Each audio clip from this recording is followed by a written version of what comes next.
Alright, a lot happening in this episode, and it's opening up with us seeing the executives of the Hero Association essentially discussing what had happened at the end of Season 2 with the death of Elder Centipede. He's being called Centachoro in the sub here. I don't like that name. Much prefer the original hardcore translation name that we got way back in the day, which is Elder Centipede. Anyway, we saw, of course, Saitama defeat Elder Centipede with a serious punch in that big, cool, iconic sequence. However, the world, and more importantly, the Hero Association, is not aware that Saitama is the One Punch Man the way that the audience is, so they just assumed that it was King that had killed him, because even though we had found out in Season 2 that King is actually a weakling that just has this incredibly powerful aura about him that allows him to put up this facade that convinces essentially everyone that he is ostensibly the strongest hero in the world. But now their focus is on Garou, because, he was the hero hunter in Season 2, and he was working his way up the ranks, taking out heroes and whatnot, but now he's gotten to the point of where he is a serious threat. Yes, he was technically defeated at the end of Season 2 by Bang and Bomb, but he was rescued by Phoenix Man and taken to the Monster Association, as we see at the end of this episode. And now the Hero Association is classifying Garou as a monster, no longer a human, and they're going to give him a disaster level of dragon. That's kind of like double-layered dialogue, to be honest, because yes, on the surface, they are classifying him as that just to give him the significance of the threat that he poses, but on the power scale, he is, at this point in time, essentially disaster level dragon, at least for the first time. During Season 2, he was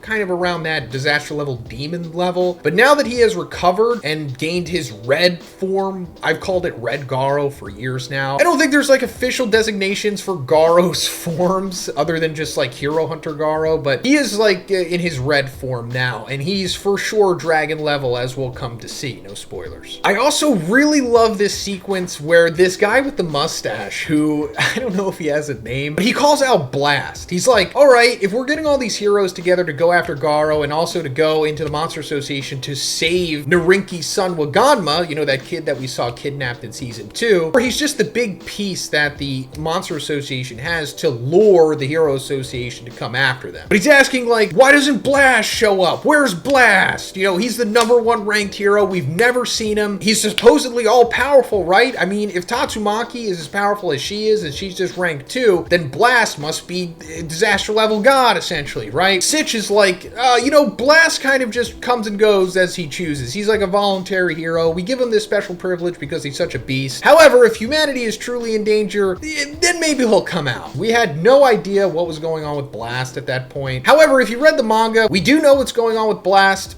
but I'll just say that we're not going to get into Blast in this season. So just take this as just a hype moment and more aura farming for Blast, if anything. But just don't get your hopes up, because we're probably not going to see him unless they shoehorn in a new anime exclusive sequence, which I don't think they're going to. So then we're quickly cutting over to the S-Class heroes that are being formed together for this strike team to go save Narinki's son from the Monster Association / I guess also take down Garou in the process if they come across him. We've got Tatsumaki, Pig God, and Darkshine. We also see Child Emperor working on the tech side of things, trying to pinpoint where the Monster Association is exactly. And that also ties into what Sekengar is showing to the S-Class strike team here with the whereabouts of Drive Knight. We saw in Season 2 that he was interrogating those monsters, trying to figure out where the Monster Association itself was.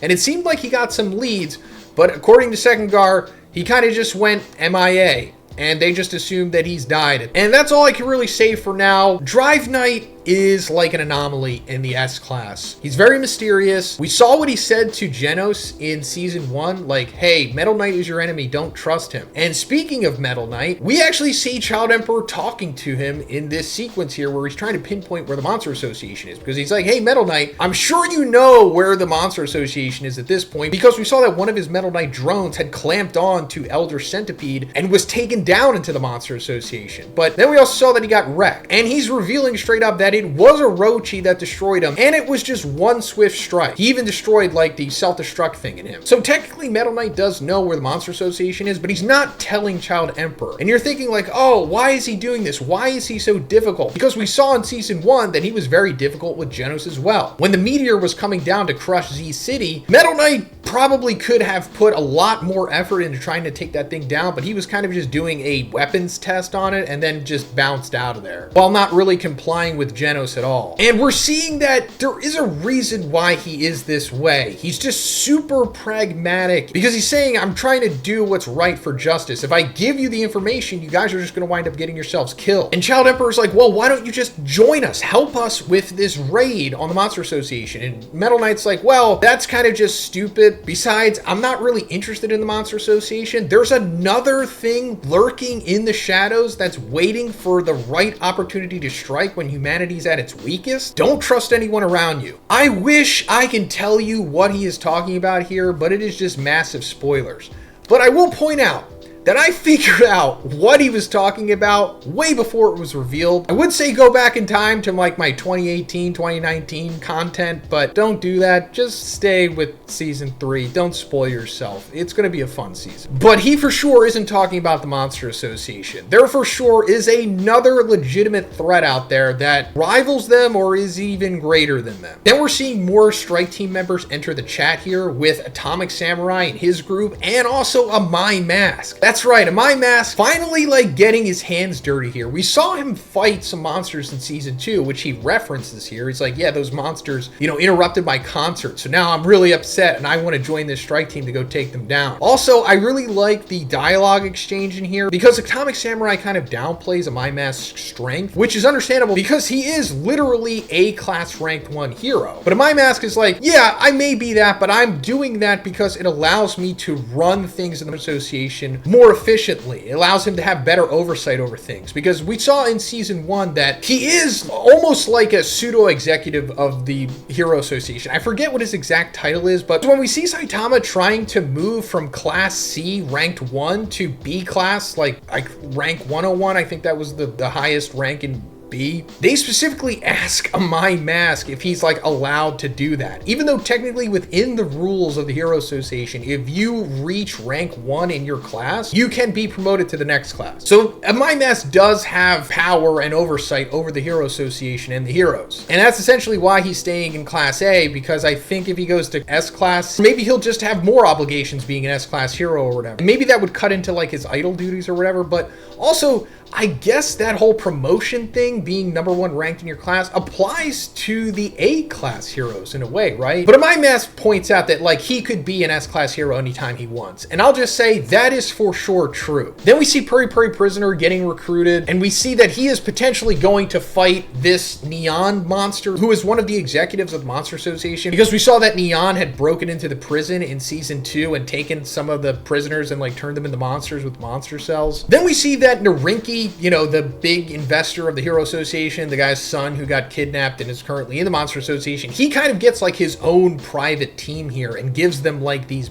power battle suits. Ultimately, it doesn't really matter. They just instantly get low diffed, as we see at the end of this episode, and I'll go more into it once we get there. Then we're coming to Zombie Man. He's kind of just doing his own thing right now. Yes, he is trying to help the Hero Association against the Monster Association, but his investigation has led him to tracking down Armored Gorilla, who we saw from season 1, part of the House of Evolution, working under Dr. Genus. And that's essentially where he is going right now. We're probably going to see him intercept them in the next episode, I guess. Then we're finally coming to Saitama and his group, because Fubuki is just bum rushing his apartment and essentially giving them like the exposition that they need to get caught up to speed on what's going on with the Hero Association, the Monster Association, the strike team that's going on, and the help that they essentially need, and what's also going on with Garou. And we're also seeing that most of them are just recovering from the Elder Centipede / Garou fight from the end of season 2. Bang threw his back out, which is funny because he's so ridiculously powerful. Bomb threw his knees out, and Genos is like manually like repairing himself, and King and Saitama are just playing 90s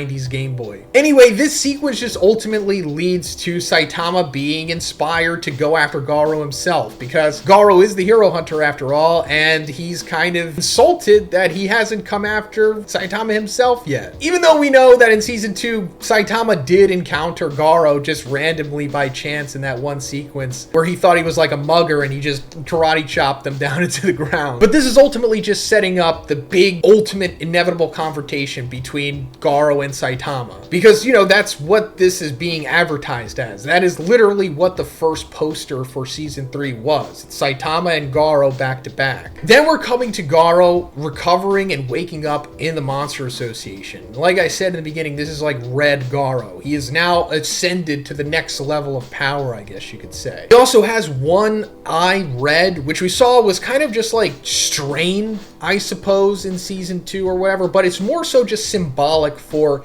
him being in between human and monster. We're going to go way more into that in like episode 3 or 4, so I'll break that down in detail once we get to it. Then he's walking into like the main part of the Monster Association, and we're seeing, like I said, Narinki's private squad just instantly getting low diffed by apparently this random samurai robot guy who came out of nowhere. We're going to get more into him eventually, but I feel like if I try to talk about this guy, I'm just going to wind up spoiling something, so I'll just keep it that he's supposed to be really mysterious. Like, if you're confused as to what's going on with him, that's good, because you're supposed to be. But anyway, Narinki's squad here ultimately winds up getting whipped by Super S. We saw her fight against Fubuki in season 2, where, you know, Fubuki was ultimately saved by Tatsumaki and Super S was able to get away. But her power is like she can whip you and then you become like her slave, you know, for things.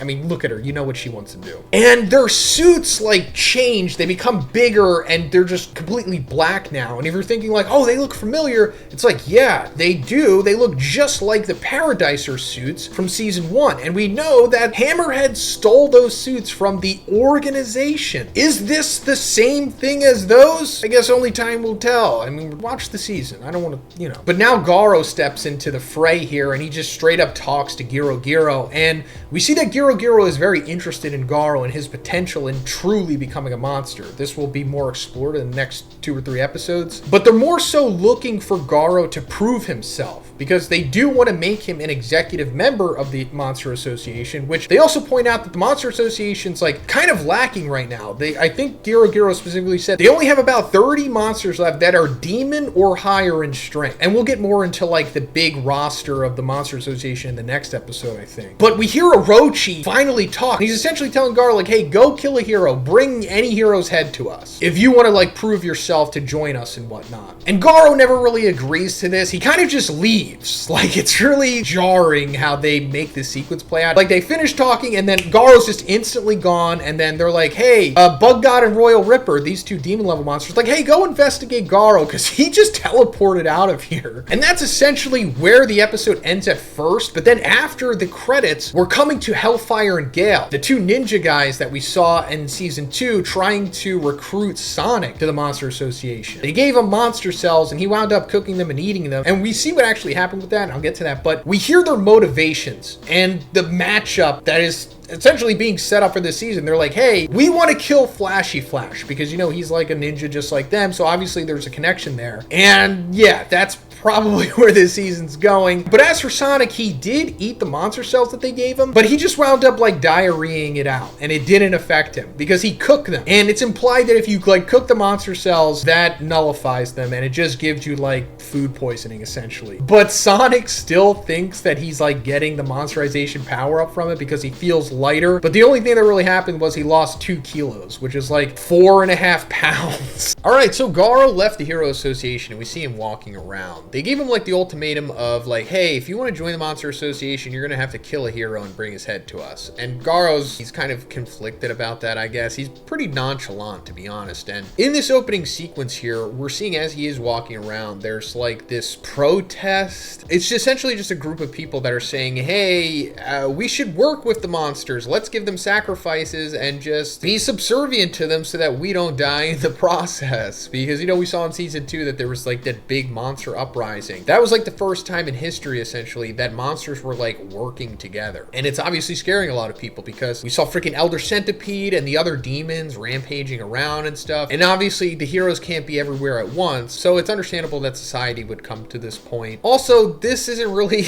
I think, addressed ever again. It's kind of just this sequence for Garou, I suppose. More so to build up his character, because that's a lot of what this episode is. We're seeing that Garou has changed drastically post getting getting beat down by Bang and Bomb. We did see glimpses of Garou being an anti-hero in the second season for sure, especially with Terrio, which we'll get to, but he was way more aggressive, way more violent and brutal, especially towards other humans. But as we're seeing this episode, he straight up defends this person against one of the monster sympathizer protester people that tries to grab that one guy, and he's just like, get out of my face. You're an idiot for trying to appease to the monsters or whatever. And yes, Garou does give this inner monologue about how I wonder how people are going to react when I become the strongest monster. That might seem conflicting to being an anti-hero. It's more so anti-villain at this point, I suppose. Because Garou for sure does tread the line between those two archetypes, especially in this season. But ultimately, it will be revealed why he is doing all of this. Why he wants to become the strongest monster or the ultimate monster that everyone will fear. In this season, like towards the end actually, I think his ultimate motive will eventually be told. We also have like another save the cat moment, I guess, kind of with Garou in this episode, which is like 2 of 3 that we're gonna see, where he's stopping that drunk guy in front of the restaurant and just instantly takes the knife and then puts it to his eye.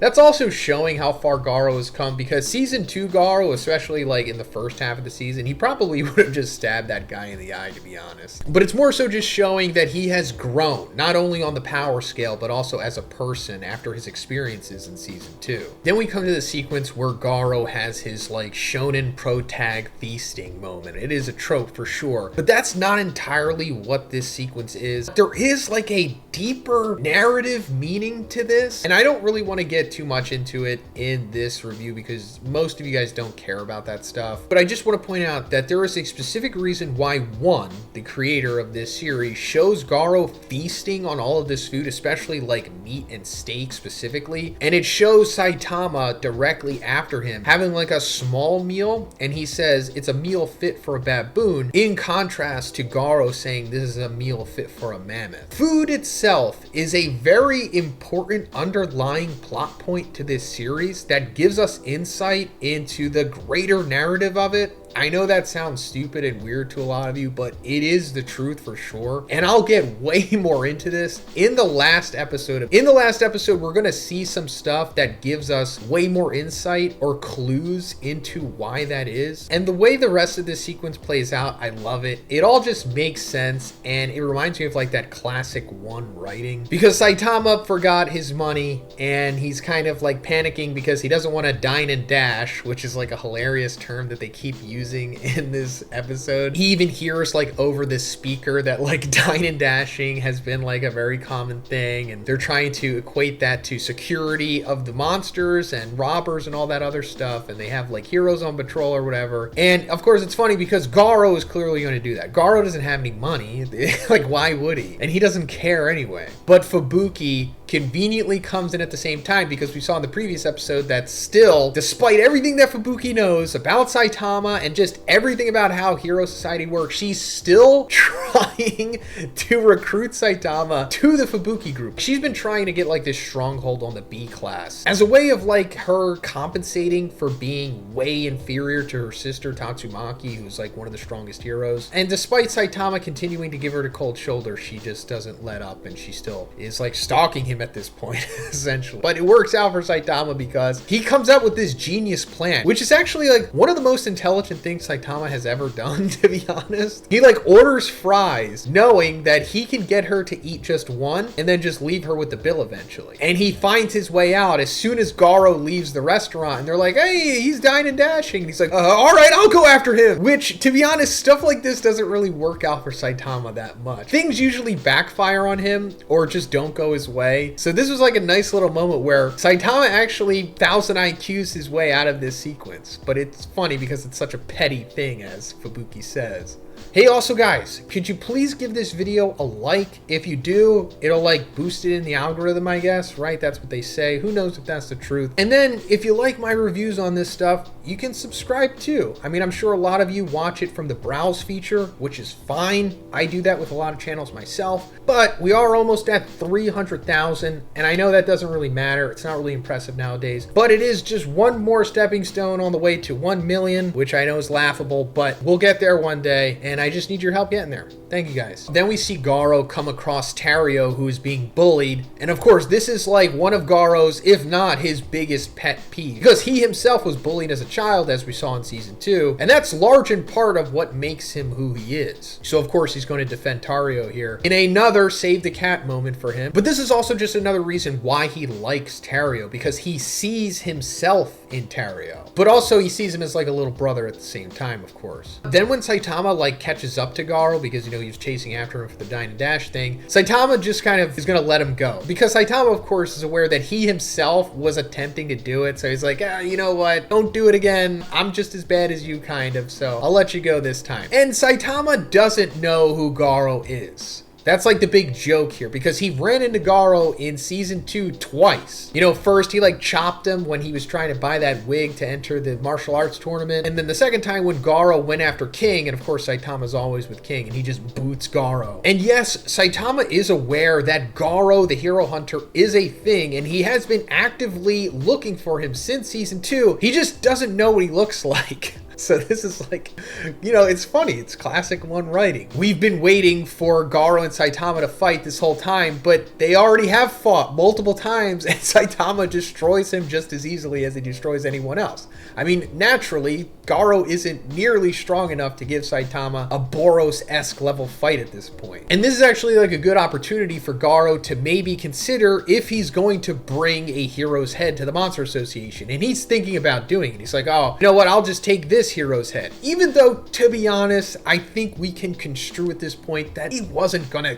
kill Saitama. I mean, he was thinking about it, of course, but if he got to the point of where, let's say Saitama was just an actual B-class hero, probably wouldn't have killed him. But Saitama being Saitama, you know, of course, he just backhands him, and then that's over. He defeats Garou yet again. And when Garou wakes up, he has no recollection of what happened, which is like hilarious, because the other 2 times that Saitama beat him down, he didn't remember either. So this is like a nice little balancing act going forward. It's like Saitama doesn't know who Garou is, and Garou doesn't know who Saitama is. Then Royal Ripper and Bug God catch up to Garou here, because, you know, Garou sent them after him at the end of the previous episode. Because Garou reveals to Phoenix Man in this follow-up sequence that they're trying to make Garou into like the next Orochi. Because huge reveal here, Orochi was made by Garou. He was actually originally a human who, through some special process that Garou has, turned him into the most powerful monster, or at least implied to be the strongest monster. And Garou is interested in Garou because they see the potential in him, and they're trying to do the same thing, make another Orochi or someone even stronger than Orochi. But coming back to Garou taking on Royal Ripper and Bug God here, one little issue I have with this sequence is that in season 2, when Garou first meets Tario, he sees him like reading that hero almanac, and it also has monsters in it. Now in the anime episode itself, they kind of just brush over that aspect, and it's more so Garou just saying, oh man, I hope to be a monster in here one day. But in the manga, Tario shows to Garou that Royal Ripper is a monster, like in the almanac, and that he's like an urban legend type of monster that goes after kids or whatever, which is what he says in this episode. And then we see the book flip open and it shows that Royal Ripper was in there. I don't know why they just didn't show this in season 2. Like, they had to have known that season 3 was going to be a thing, and that could have just tied into this. Now, I'm not talking about the animators themselves, the guys who are actually boots on the ground. They don't really have control over this stuff. I'm talking about the people in charge of JC staff or whatever. And also, I'm not really going to do this too much, you know, waste my time with the, well, in the manga, it actually did this and they didn't do that, because I know 95% of you don't care about that stuff. It just would have made more sense to do it in season 2, right? I mean, it just could have been extra 10 seconds of the screen time. But maybe it's me. Maybe I'm the only one who cares about that stuff. But Garou and Bug God, they're sent there because, you know, Garou wants Garou to prove himself, essentially, and to evolve. And Bug God and Royal Ripper know that. Oh, also, by the way, I'm calling them their wrong names in this episode, which is, I guess, the official names. They're calling him King the Ripper, which sounds like a rapper, and then Insect God. The OGs of One Punch Man, like, I guess more so the manga readers, we call these guys Royal Ripper and Bug God. Those are much better names in my opinion, so I'm just going to keep calling them that. And before I get further into the Garou, Bug God, Royal Ripper sequence, we see Zombie Man again, and yet again he is slowly inching towards his destination, what he is investigating. I kind of almost spoiled it, I guess, in my previous review. I won't don't flat out say where he's going, but in the next episode, we're for sure going to see where he's going and who he's talking to. And it's going to be fascinating. Then we finally get into a fight here, and it looks pretty good. Garou takes on Royal Ripper, defending Tario, of course, and that's where, like, the cliffhanger is. Bug God, Royal Ripper, taking on Garou. Gotcha. So the way this episode starts off is probably confusing a lot of the casual viewers, I'm assuming. Because out of nowhere, we kind of just see Dr. Genus talking to Zombie Man. So in Season 2, we saw that Zombie Man was tracking down monsters during the invasion. And when he came across Martial Gorilla, he saw him get defeated by Armored Gorilla, which is the same gorilla guy that we saw in Season 1 who, you know, belonged to the House of Evolution. After they were defeated by Saitama, they pretty much turned babyface, or at least Armored Gorilla did for sure, and they opened like a takoyaki stand. So since then, and coming into Season 3, Zombie Man has been tracking Armored Gorilla, and it led him to the takoyaki stand. In the manga, which I'm not going to harp on, there is a lot of connective tissue that gets us to this point, but they kind of just cut all that out in this episode and just get straight to the meat of it. So in case you were curious, that's why Zombie Man is here. But the big revelation here is that Zombie Man himself is one of the experiments of the House of Evolution, and he also goes by experimental sample number 66. Apparently, he was the only success of Dr. Genus's immortality project. So that's pretty cool, right? That explains why Zombie Man is Zombie Man. Even though we haven't seen him fight yet, we're just finding out that he is immortal. Or at least he would have said that he was if they didn't cut that sequence out of the anime. Now, what does immortal mean? We're gonna see when he eventually fights in this season, which is, you know, gonna be midway through the season. It's gonna be a pretty great episode, or at least, you know, I hope it is. But Zombie Man's like threatening to kill Dr. Genus. I mean, he's not going to. He's more so, I guess, just angry and just probing him for information, because Zombie Man is like a noir detective. That's like his gimmick. He wants to find out why the House of Evolution was defeated, because this is news to him. And long story short, Dr. Genus says it's Saitama, although he doesn't literally say Saitama. He says it's like a hero, but he was so powerful that, you know, he defeated Cartridge Kabuto, which led to Dr. Genus essentially rethinking his life and have like a soft face turn. But then he also reveals that Saitama had removed his limiter. This is the first time we're hearing about the limiter, and it's one of the most important aspects of One Punch Man, because this is why Saitama is the One Punch Man. He removed his limiter. Essentially, all beings have a limiter on them, but only Saitama has removed it, and that is why he has no limit to his power. I obviously could go way more into this, but it would involve spoilers, but let's just stick to the information that we're getting from this episode. Because if we go back to the House of Evolution episodes, when Saitama fights Carnage Kabuto, he, for the first time, reveals to the characters and the audience his iconic training regimen. And as he said, he wasn't lying.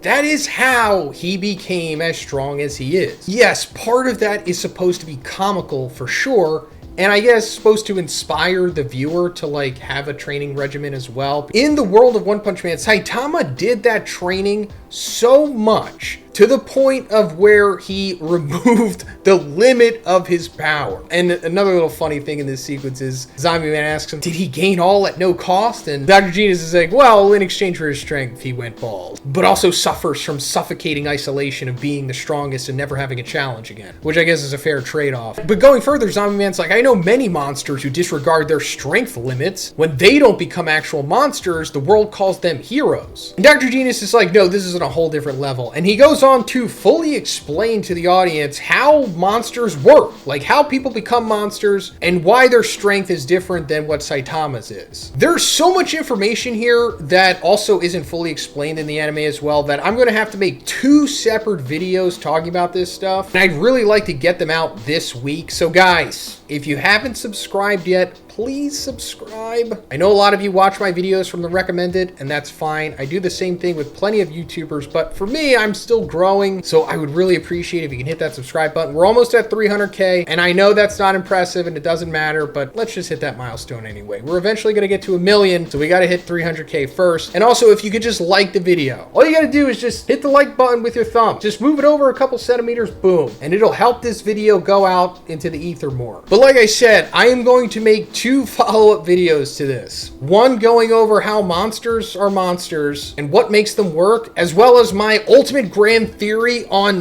why people become monsters, like, for real. Then I'm also going to make a video about Saitama's power, how the limiter works, and Saitama's path to removing his limiter, which we never fully see in the manga or the anime. You have to like read every single volume and all the bonus chapters, and then you kind of have to piece them together through the timelines to figure out how it happened. I'm also going to go into spoilers later on in that video, showing you how far Saitama's power goes once he like fully shows to the audience what it means to remove your limiter, because we have not even seen him scratch the surface with his power yet. We're not even going to see it in this season. I'm not hyping you up to spoil the series. I'm just saying in case you're interested in that. Also, while this is happening, we're seeing the first big fight of this season, and it's Garou taking on Royal Ripper and Bug God at the same time. Oh, I'm sorry. I mean King the Ripper and Insect God. And it looks good. Maybe I'm delusional, but this looks good to me. But this fight is surprisingly competitive. And I say surprisingly because Royal Ripper and Bug God are demon level monsters, and Garou is essentially dragon at this point. And if he's not dragon, then he is above demon. I'm not gonna get into what that means. You can kind of figure it out for yourself. But he, on paper, should be way stronger than them, but they're pretty competitive. And we're seeing that sludge jellyfish, who Garou like smashed in season 2 after he defeated Metal Bat, comes back because, you know, he didn't die from that because of, you know, his sludge-like properties, which is actually pretty impressive for a tiger level, even though that was Hero Hunter Garou. But still, he winds up kidnapping Tario, and that like distracts Garou, and he winds up getting slashed by Royal Ripper, and then he just gets destroyed after that. And before we go further, let me just say that I made a video during the pandemic when I was really into power scaling this series, and I came to the conclusion that Bug God is the strongest demon level monster in the series. Maybe that's changed. I'm gonna make like a new grand power scale video of One Punch Man once I finish rereading it again, which I'm on my path as we speak. But he might still be the strongest demon level, which is, I don't know, it's kind of interesting, right? If you ever thought about that, like who's the strongest demon?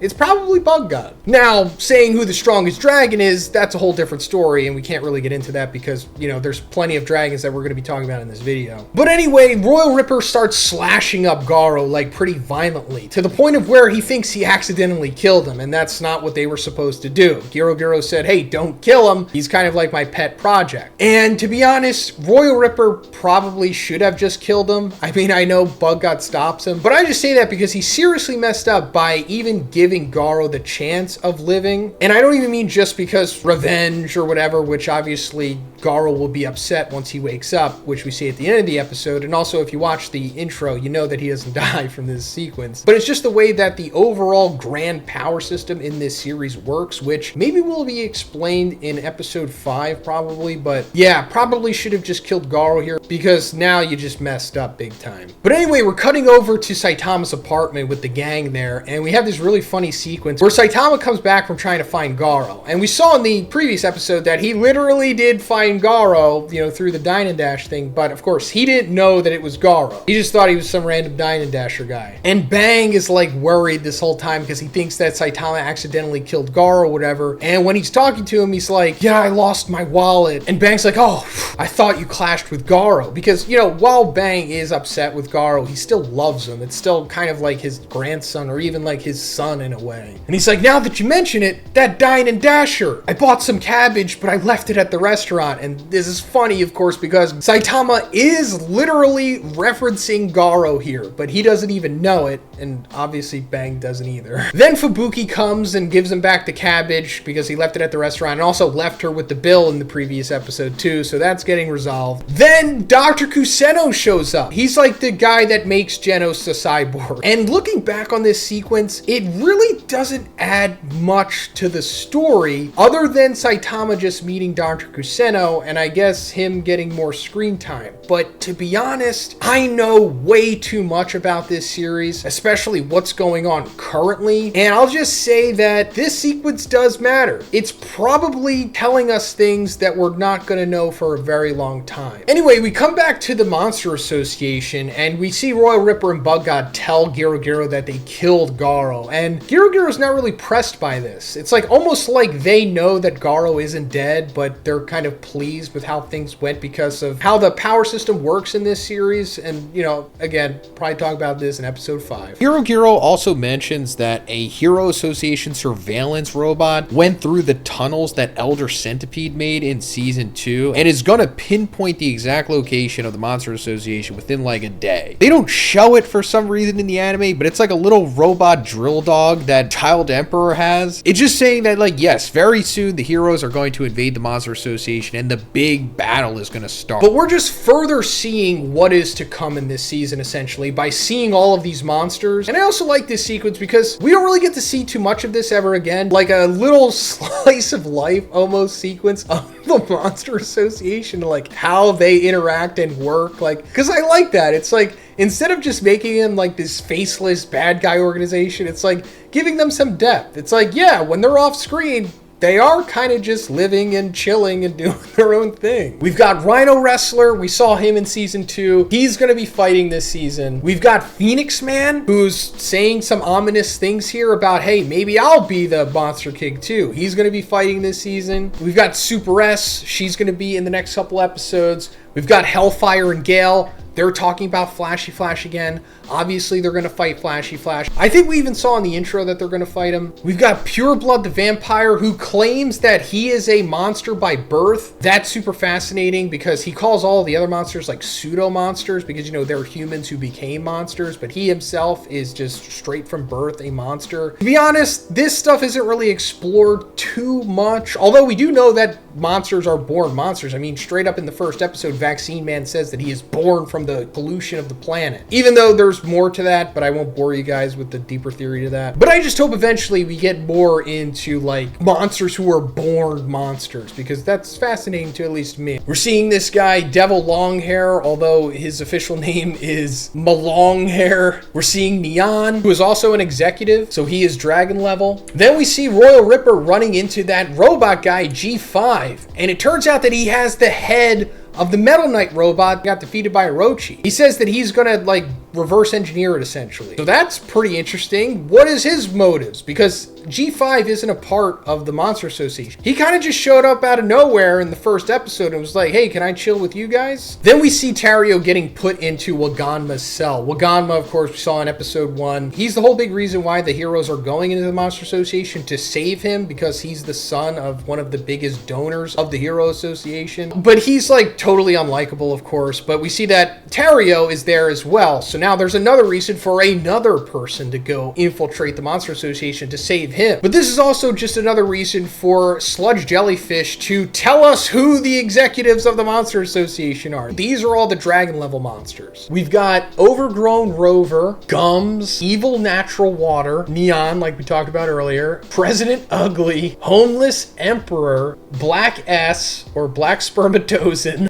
Giro, and then we see Orochi. So it's like, wow, the odds are actually kind of stacked against the Hero Association at this point, because the S-Class heroes range from like demon level to dragon level. Not all of them are dragon, but all of these guys we saw are dragon, and then we have Orochi at the top of the pyramid, who at this point very likely could be above dragon. You know, that same level that Boros was. You remember Boros from season 1? Orochi could be on that same level of power, possibly. But then we come to the end of the episode where we see Garou's hand twitching, because obviously he's not dead. Yeah, Garou's going to be back in the next episode for sure. So Garou is alive, as we suspected. We saw his hand twitching at the end of the previous episode, so we know that he wasn't dead. While he was defending Tario against Royal Ripper and Bug God, he got distracted by Sludge Jellyfish kidnapping Tario and got slashed in the back and then hacked up to the point of where Royal Ripper himself, King the Ripper, thought that he had accidentally killed Garou. But not only has Garou survived this, but he's also regenerated from his wounds, as well as his clothes like adhering to his flesh. This is a result of Garou going deeper into monsterization. We saw this started at the end of season 2 in his fight against Bang, Bomb, and Genos. That's also why like one of his eyes is red, as well as his hair, which is like essentially dyed permanently at this point from his own blood. But it also signifies him being somewhere between a human and a monster, and that's just further progressing in in this episode. I don't want to go too much into this stuff because it's going to be fully explained in like either the next episode or episode 6 possibly. So we'll fully break it down then, but this is just, you know, as a result of that stuff. And it also is showing that Garou has progressed to the next level of power due to him surviving a near-death experience here. I mean, it's emphasized by like him getting more muscular. Oh, sorry, I'm flexing. It's emphasized by him being more muscular, and then we for sure see how much stronger he's gotten at the end of the episode. Then we come to the Hero Association, and we see that Child Emperor has successfully located where the Monster Association is. It was mentioned in the previous episode that Giro was aware of one of their drones tracking them. Child Emperor was able to do this by sending like one of his like dog drill robot things through the tunnels that Elder Centipede had made in season 2. So now they're almost ready to make their big descent on the Monster Association with the S-Class. And Child Emperor is talking to Second Guard here and saying like, hey, I'm pretty suspicious of Genos. He lives in Z City where the Monster Association is based out of. And also, we don't even know exactly where he came from in the first place because he also claims that his hometown was destroyed, although they don't know it's because of the Mad Cyborg, which Genos says is why that happened. And Genos is the newest S-Class hero, so he's just suspicious of him. And this is also coming off of the previous conversation that Child Emperor was having with Metal Knight, where he was trying to get Metal Knight to help out with the cause against the Monster Association. And Metal Knight was like, no, I don't really want to dedicate my resources to just saving one hostage. I'm more so concerned about a bigger threat than the Monster Association, but I'll just say to you, Child Emperor, don't trust anyone around you, even in the Hero Association. So that really got through to Child Emperor. And he's just going through the roster and he's like, okay, so who should I actually be suspicious of here? Because Metal Knight is one of the smartest people in the world, and Child Emperor is one of his proteges. So it's not like he just talks out of his butt or anything. Like, if he says something, it's like you should listen to it. So he realized that, oh, Genos is kind of suspicious. So he wants Second Guard to exclude him from the big S-Class hero team raid thing here. He also wants Silverfang excluded from the team as well because of his heavy connection to Garou, which is understandable since Garou is a part of this as well. I mean, he's not directly affiliated with the Monster Association, but they're still not fully sure what's going on with him yet. They just know that he's the hero hunter and that he represents a threat just as large as the Monster Association. Second Guard also relays this information to Sitch, and Sitch of course is like not on board with it because Sitch sees good in all of the heroes. But in order to compensate for Genos and Silverfang not being on the team, he says that he's going to add a group of like A through C class heroes. We're going to see who they are soon enough, maybe in episode 6, I think, maybe episode 7. Then we come to the slice of lifey part of this episode, continuing the group hanging out at Saitama's apartment, and they're all eating hot pot. We saw in the previous episode that Dr. Kuseno kind of showed up out of nowhere to come and get Genos, or to check up on him, rather than just sending a drone to retrieve him. And he brought meat with him to, I guess, get on Saitama's good side. And Saitama reluctantly, I guess, is sharing this hot pot meal with everyone, despite the apartment being so small and crammed. And I guess this is also an indirect way to pay Fubuki back, because he did leave her with the bill at that diner in episode 2. Also, we get this hilarious sequence that I just have to point out here. It's like once they all start going for the food, Fubuki like psychically targets the meat, and Genos instantly grabs it, and he's like, Fubuki, what are you doing with Master's meat? That's funny, right? Because, you know, it's like, what are you doing with Saitama's penis? Hey, but real quick, guys, you don't have to subscribe, but can we at least get 3,000 likes on this video? That is a lot, but I'm sure we can do it. All you gotta do is move your thumb over a little bit on your phone and hit that like button. It'll help me, it'll help the video, and I would be really appreciative of it. Thank you so much, guys. Also, later on in this sequence, there's a really rare instance of Genos getting short with Saitama. Genos has kind of been irritated, I guess, progressively post the end of season 2, especially the conversation that he's been having with Dr. Kuseno in this sequence. And Saitama's like, hey, Kuseno, could you bring some good meat next time too? And Genos is like, stop making rude requests. And then he catches what he said. He's like, I'm sorry, Master. And then Saitama's like, you should rest, Genos, you know, indicating like, oh, that's why he's so high-strung at this point. But also, there is for sure a deeper meaning to why Genos is so, like, out of whack in this sequence.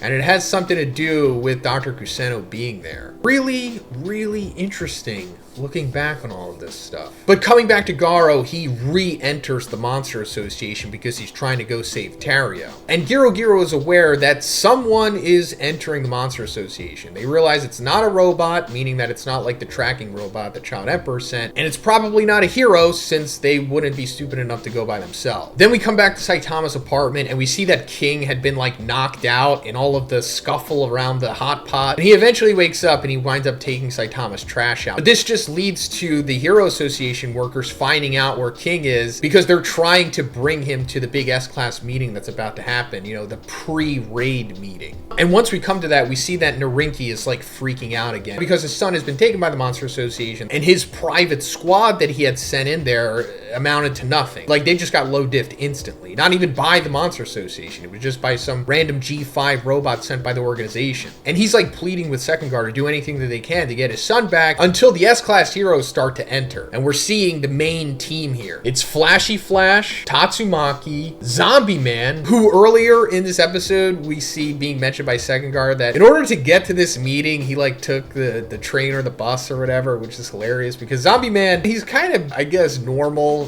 somewhat compared to the rest of the S-Class heroes. Like, he doesn't have gadgets or flying powers or super speed or anything. Like, he just takes the bus like a normal person. But we also have Child Emperor, Pig God, Puri-Puri Prisoner, Atomic Samurai, and Super Alloy Darkshine. And along with King, who is on his way, this comprises like the main S-Class strike team going against the Monster Association this season. Tatsumaki also points out that she doesn't want Fubuki involved in this team at all. As we've seen in season 2, Tatsumaki is extremely protective of Fubuki. Like, all it took was for Fubuki to get lashed by Super S, and then she instantly knew that she was under duress and came to save her within like seconds. So that for sure is foreshadowing that Fubuki is probably going to be involved in this in some way or another, especially because we saw in the intro for season 3 that there is going to be like a little splinter group formed between Fubuki, Bang, and Bomb. And I guess King's going to be involved in there too. And that totally makes sense now because we're seeing that Silverfang has been excluded from this mission because of his ties to Garou. Then we're coming to the end of the episode where King the Ripper is ready to kill Tario because he's just a full-blown, just crazy psychopath monster, which is understandable. All monsters are essentially psychopaths. We saw in season 2 that when the martial artist ate monster cells and became monsters, they started giving exposition on like how it made them feel. And once they became monsters, they essentially just lost all morality. And I guess Royal Ripper, who we don't really know his origin, we just know that he's like an urban legend monster or whatever. If he was a human originally, he was probably already a psychopath to begin with. So now he's just hyper psychopath. He doesn't even care about the Monster Association's plans of taking over the Royal River. He just wants to kill. But he's been saving Tario for his fun time here, and he's about to kill him, and Tario is like screaming for someone to save him, especially the heroes. And Royal Ripper's like, well, you know what? The heroes aren't even coming here to save you. They're just coming for Waganma. Even though the Hero Association isn't aware that Tario is down there. But this is just to show that, yes, Garou is coming to save his little bro Tario here. Getting the point across that Garou is a hero. I mean, he's like an anti-hero at this point, but he'll fluctuate between anti-hero and anti-villain throughout this series, but ultimately just getting the point across that he is a hero, especially in his own way. He's saving Tario just because it's the right thing to do and he cares about him. As we're with the contrast of the S-Class heroes, they're saving Waganma because they're essentially instructed to because he's the son of the biggest donor of the Hero Association. And he busts through the wall, breaks Royal Ripper's blade instantly, and then takes his head off with one strike. So yes, Garou has progressed so much in power because we just saw in the previous episode that he was somewhat struggling with Royal Ripper. I don't know if struggling is the right word, but he was having somewhat of a competitive clash with him. But now it's gotten to the point of instantly breaking the blade, taking his head off, and then as his head is floating in the air,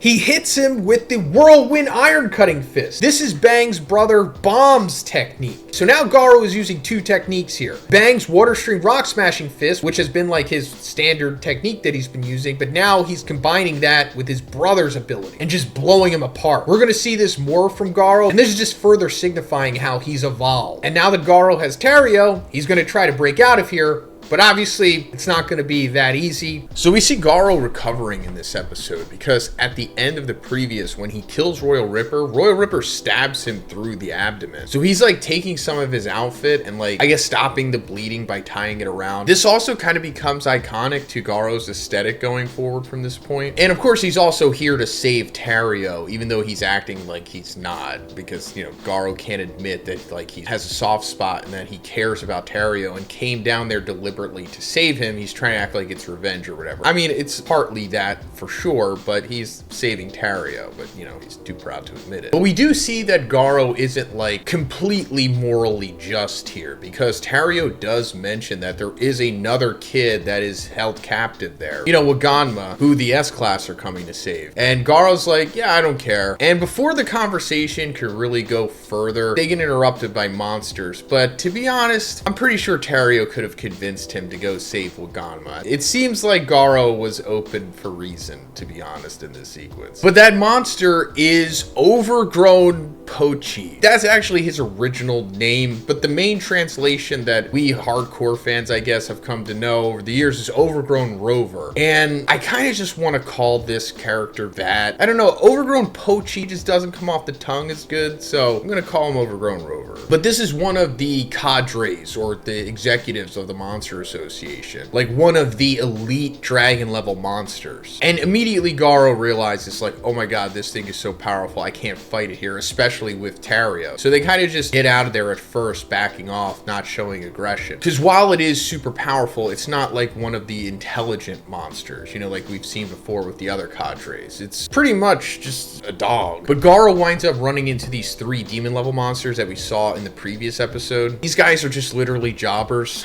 It's to establish that Garou is straight up dragon level for sure at this point in the story. Because Garou himself is like, well, if you guys are demons, then I must be dragon level at this point, right? And while he can't just blitz through these guys instantly, we see that Overgrown Rover who comes back does. Overgrown Rover's like heat blast stuff that he does actually vaporizes these guys, and it's kind of just showing us like, okay, if he's that strong to vaporize a demon, then Garou, who later on in this sequence takes a freaking blast from Overgrown Rover, is able to survive that without being vaporized. It's like, oh, Garou's pretty freaking strong at this point, but he's not necessarily on like the higher end of the cadre level, because all of his attacks don't really do anything to Overgrown Rover. This is actually an incredibly dominant display from one of the monsters in this series, and as I was watching this, I thought about things that I haven't thought in a while, and it's like potential matchups in this series, and it's like, wow, who would actually be able to fight against Overgrown Rover and do well? Like, he's so incredibly overpowered, it's wild. But as he's spamming those heat blasts, we see like the explosions are reverberating to the surface, and this is getting the attention of Saitama, who's just literally chilling.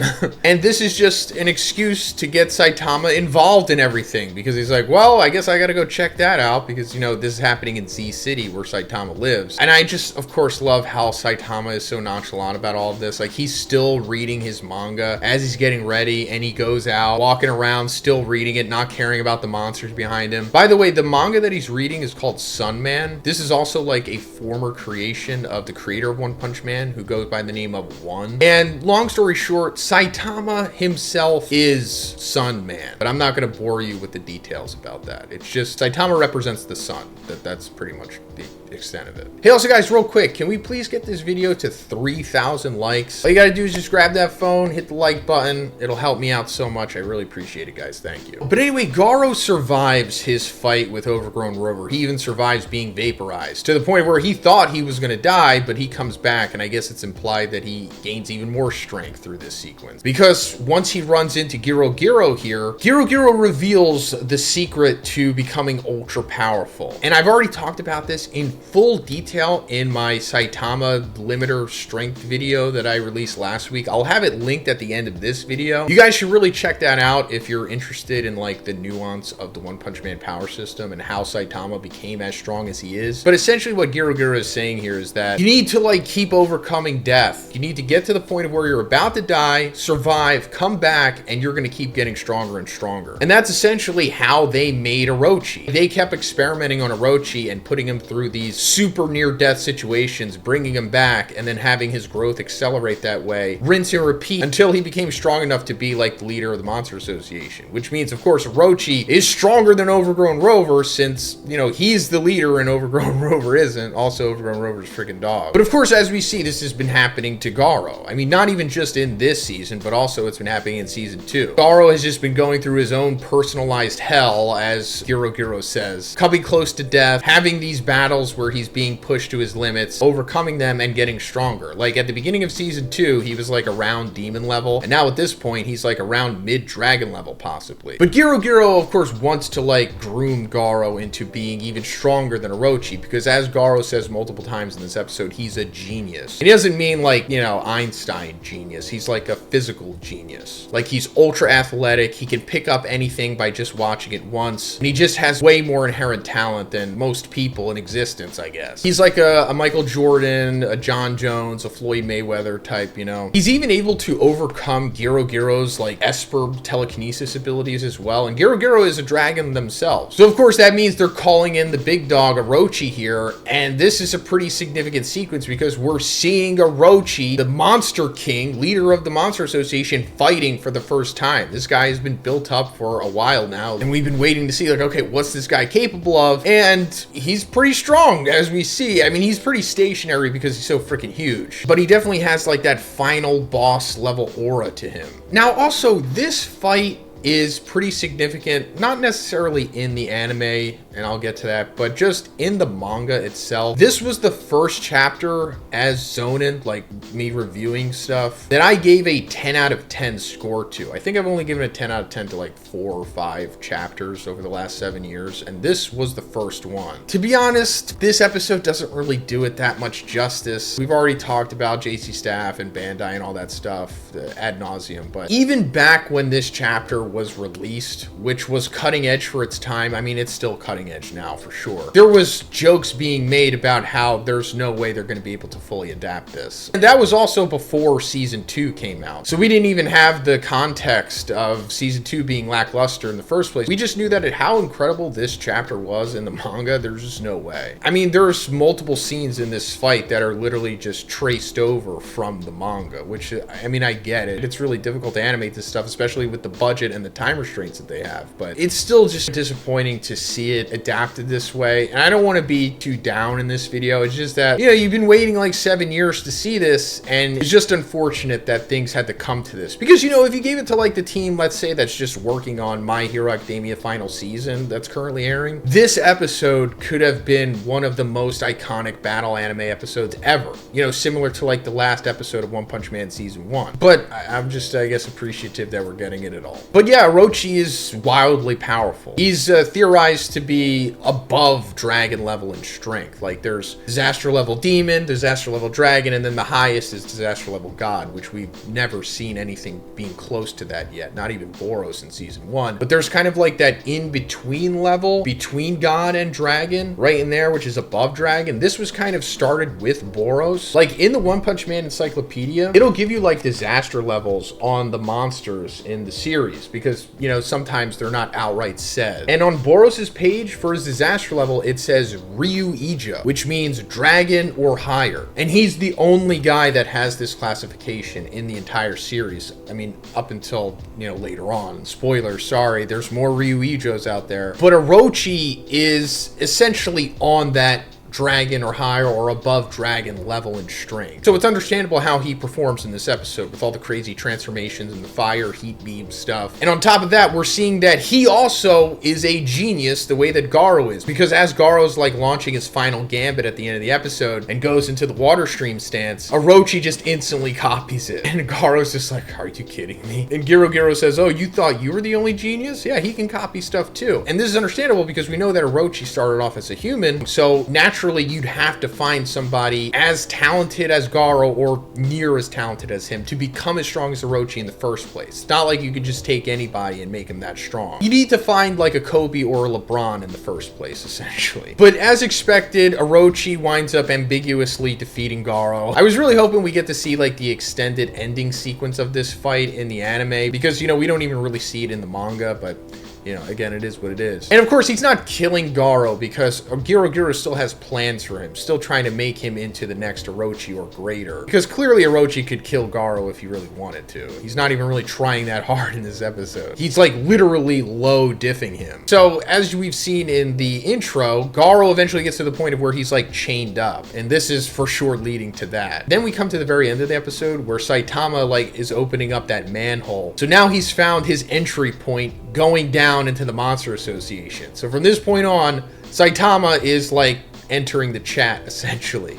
And things are going to get pretty wild from there. So I'm sure you guys really love this episode because it's all talking. But I think after this point, there will be a fight in every single episode until the finale, I'm pretty sure. And also, speaking of that, we're halfway through the season at this point. And holy crap, what a season it's been so far. We have another 6 weeks of this. So that's something to look forward to. But anyway, it's starting off with like the final preamble the S-Class heroes are going to have before finally going into the Monster Association, trying to save Waganma, and essentially starting a war in the process. So his Child Emperor, using his satellite, has discovered that there's essentially 500 monsters left in the Monster Association, and that there's definitely demons and there's definitely some dragon. Now, we, the audience, know that there are like the cadres or the executives of the Monster Association left that are for sure dragon level. The S-Class heroes have seen some in season 2 like Koketsu and Elder Centipede, but they haven't really been introduced to the main ones like the way that we have. So there's still a lot of unknown variables for them as to where the Monster Association, they know exactly what they're getting into because, you know, like all of the S-Class and Hero Association information in general is available to the public. They also mentioned that Drive Knight is missing again. We've been hearing about him intermittently throughout this season so far. To be honest, I don't really think there's going to be any payoff to this storyline in this season, but they ultimately think that he was defeated, which I guess is kind of like showing the audience and the S-Class heroes themselves that they are not protected, that there is for sure a chance that an S-Class hero can be defeated by the Monster Association here. It's not like it's guaranteed that they could just win. We also get to see like what the Monster Association actually looks like, you know, underneath Z City, and it's pretty cool looking. It's almost like an ant colony, which is not coincidental, which I don't know if we're even going to discover how it was made in this season. That's probably going to be next season, I think. And we're also seeing in this meeting that the S-Class is still pretty much divided. They're all very individualistic and they're not like a cohesive team. They're all kind of just trying to do what they want, essentially. Even though they are more civilized, I guess, in this meeting than they were previously, still we see that like Tatsumaki is just trying to do everything on her own. Flashy Flash, essentially the same way. The only two here that aren't like kind of crazy, I guess, are like Child Emperor and Zombie Man.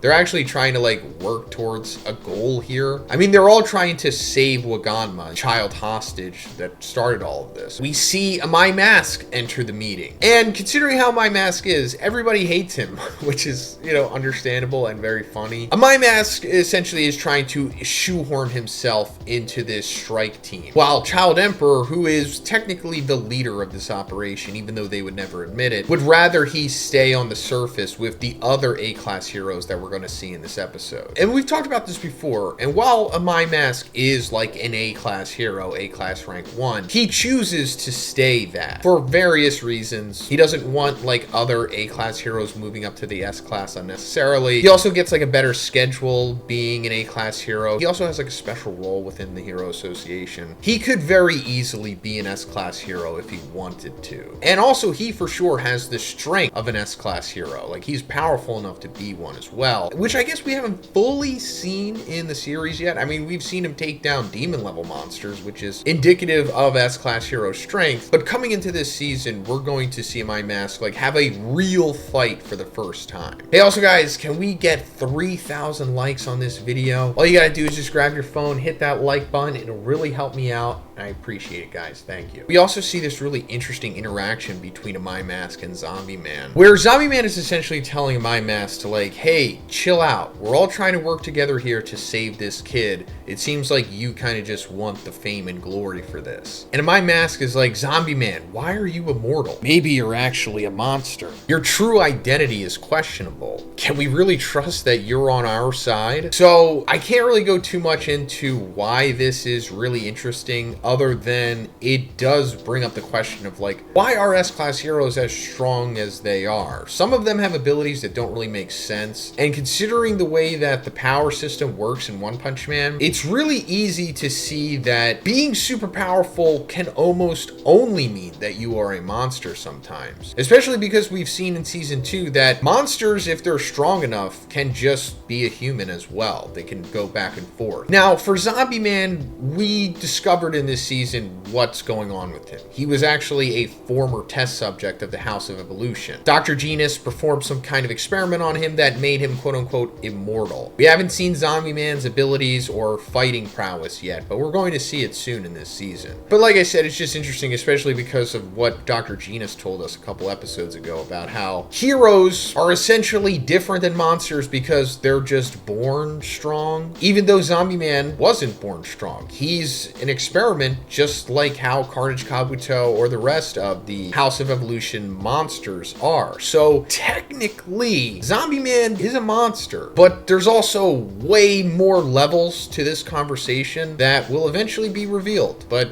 not anytime soon. Then King comes into the meeting, and this is where the episode gets really funny because this is just classic One humor. I love it. Everyone praising King, which is also really funny because we're seeing that they're all at odds with each other. They can't give each other respect or pay compliments or whatever, but with King, they instantly change the tune and they start respecting him. Even Tatsumaki is giving King credit here. And in case you're just unaware, this is like what is implied to be like King's ability. Like, this is what makes him strong enough to be an S-Class hero despite him not being strong at all. It's that he has aura. That's pretty much it. Aura and luck are essentially King's abilities. Now, is it like proven that he has like some kind of supernatural aura or luck ability? No. And it probably never will be. I guess that's part of the fun of King's character. Then we come to Sekengar and Sitch introducing the support team here. Because while the S-Class is going into the Monster Association, which is extremely dangerous since most of the monsters down there are going to be demon or dragon level. I mean, obviously not all 500 of the monsters established are that level. Most of them are just fodder. But you can't just be sending all of the heroes down there, especially because there needs to be ones on the surface, and there needs to be some included in just the whole rescue operation. So they need extra helping hands. And that's where these guys come into play. These are just like the top A-class and B-class heroes. We also saw this character, Captain Mizuki, in the intro. So they're essentially just helping hands. They're not really going to do anything too significant, but they are needed. Then we come to Sekengar and Sitch talking to Bang and Bomb. We saw that they're being excluded from this team because Child Emperor is suspicious of them, because Metal Knight told Child Emperor, like, hey, don't trust anybody, especially people within the Hero Association. You need to be really vigilant at this point. And Child Emperor started to go through the list of suspects, and he was like, okay, Genos is pretty suspicious because he's the newest S-Class hero. He kind of came out of nowhere. We don't really know much about him. He lives in Z City, where the Monster Association base is. And then they're suspicious of Bang because he had a chance to take down Garou, and Garou got away. And Garou is his former disciple, so they think that he's compromised because of that. They think there's even a chance that he purposely let Garou go, which Sitch brings up in this conversation. And we know as the audience that he for sure just didn't let Garou go. Garou kind of just gritted through that sequence and was eventually saved by Phoenix Man. But Bang was going easy on Garou. I mean, that's even brought up to Bang in this sequence, and he says, I wasn't going easy on him, but he literally was. Like, Bang is so much stronger than Garou at the end of season 2 that he could have easily killed him anytime he wanted to, but obviously he didn't because he loves Garou. He more so just wanted to beat some sense in him, like literally. But then they run into King, and this is just setting up the Splinter team that we were talking about in the previous episode review, I think, or 2 episodes ago. While we have that main S-Class hero strike team and the A-Class heroes that are going to be on the surface, we have the Splinter team that is going to be King, Bang, Bomb, and Fubuki, and then kind of Genos, but we'll get into him. But Bang and Bomb, of course, going down into the Monster Association because they believe that that's where Garou is, which is a great guess because he is there. We saw in the previous episode that he just got defeated by Orochi, and going by the intro, we can assume that he is going to be chained up and imprisoned because Garou has plans to make him the next successor to Orochi, or just a superior version of Orochi. So then we're coming to Fubuki, and she's going back to Saitama's apartment. And on the way there, she runs into Genos, and we're seeing the new upgraded version of Genos here. We're getting some flashback exposition from Dr. Kuseno, where after he upgraded Genos, he was like, hey, this is like the strongest form you've ever had, essentially, but it's unstable. He actually says this upgrade is pretty reckless, and you'll have to fight while controlling that power yourself. And then strictly a last resort, 10 seconds is the limit. So you can only go full power for 10 seconds. And that's like huge because it's like, wow, okay, so he's so powerful now that he can only use the full power for 10 seconds, because if he goes any longer than that, his core will explode and then he's dead. And just like the other storylines set up in this episode, we're probably not going to see this in this season. Actually, I'm fairly confident we're not going to see this. Actually, most of the stuff set up in this episode for sure is going to be season 4 stuff, unfortunately, but we're still going to see a lot of cool, significant stuff happen in this season for sure. Just don't hold your breath for things that you were expecting to happen. Then coming into the end of the episode, the team reunites in Saitama's apartment looking for Saitama, of course, but we know that he's not there because in the previous episode, Saitama, who was there just chilling, pretty much just reading manga, doing nothing, felt the tremors from the fight between Overgrown, Rover, and Garou, and he went to go investigate what was going on, and he eventually just went underground because he figured that's where it's coming from, and that's where he's been. So now we have the team here deciding that King, Fubuki, Bang, and Bomb are going to go into the Monster Association, and Genos is going to stay behind and wait for Saitama to come back and, you know, brief him. Which it's like, doesn't Saitama have a cell phone? Can you just call him? Maybe he doesn't. I guess he doesn't, which totally lines up with like Saitama's vibe. He probably wouldn't have a cell phone. But yeah, like I said, this is going to be the splinter group going forward, because once we get into the Monster Association, we're going to be focusing on a lot of different teams and groups and a lot of just individuals, and this is going to be one of the side stories going forward. Speaking of that, we come into the final sequence of this episode where we see Saitama walking through the sewer system here, slowly making his way into the Monster Association. So it's like, what's going to happen with Saitama down there? Who's he going to run into? What's going to happen? Well, we're going to see soon, I guess. But let me know what you thought about this episode in the comments, guys. If you liked it, please give it a like, and please subscribe if you haven't already. Have a great day, and I'll see you in the next one. So we're finally seeing the strike team enter the Monster Association here, or at least kind of. And they immediately note that King is not with them. That's because we saw in the previous episode that King is now with the splinter group of Bang, Bomb, and Fubuki. Because, you know, they're excluded from this mission for various reasons, and they essentially wouldn't know what was going on if it wasn't for King. They all will enter the Monster Association eventually, but we're just gonna have to wait for that. But the team is immediately greeted by a bunch of fodder monsters here, and Sekengar is like surprised by this. He thought there was like gonna be no tricks, when it's obvious that Garou made it pretty clear in season 2 that the whole point that they took Waganma as hostage and put him in the Monster Association is so that the S-Class would come to their base voluntarily and fight them on their own terms. Therefore, they would have the advantage of information and location, which both the S-Class do not have. Then they're also greeted by the, I guess, monster leader here, or at least one of them, and it's this monster Evil Eye. The significance of him is that he is like a unique creation of Murata,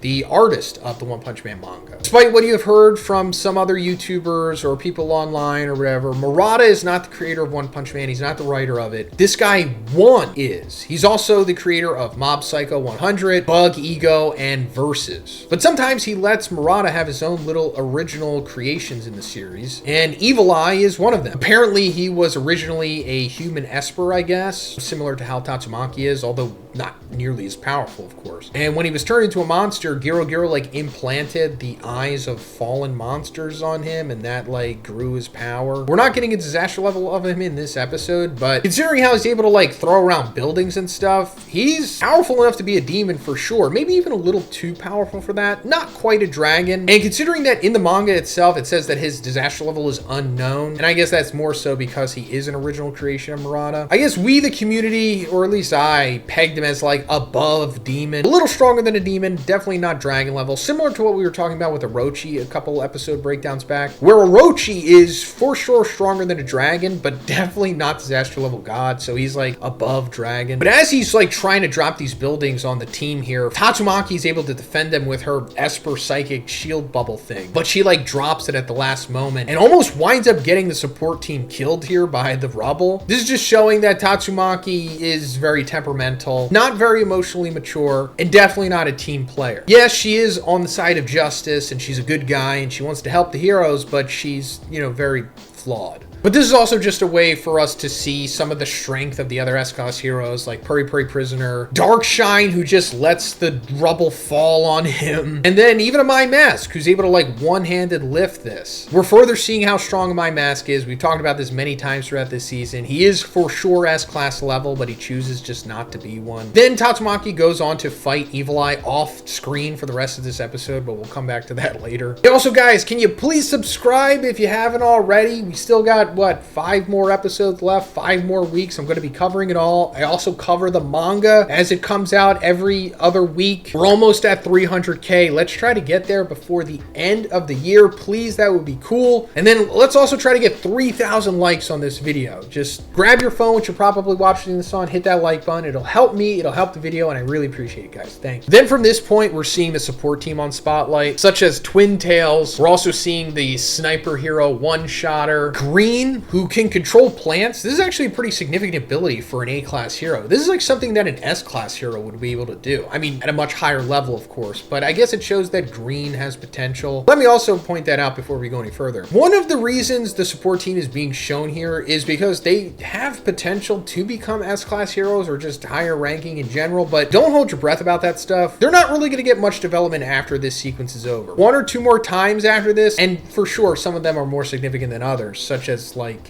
you know, Captain Mizuki, who we'll get into, and then Gear Spur, which we'll talk about later as well. Then we're seeing Aoyama from My Hero Academia. In this series, he's called Narcisstoic. We're seeing a female ninja by the name of Shadow Ring. She catches the attention of Flashy Flash because he is also a ninja, and he's curious where she got her training from because he came from a ninja village, which we're going to get way more into in the next episode once he fights Hellfire and Gale. I mean, we already knew that was going to happen because they talked about it so much, and we saw in the intro that it's going to happen as well. But she's like, I'm not like you or whatever, and he's like, yeah, that makes sense because there was no women where I trained. And if you're curious about that, don't worry about it. We're never going to know anything more. Then we're seeing Poison, who is like maybe the most powerful C-class hero. I don't know. He uses like poison blades. Then we're coming to Captain Mizuki, who is probably the most popular of the support team here. And it's pretty obvious why. I don't really want to disparage her as a character or one's writing, but I will. She's just fan service. I mean, honestly, that's just what she is. This series needs more female characters in the first place. And the best way to get female characters across an anime is to make them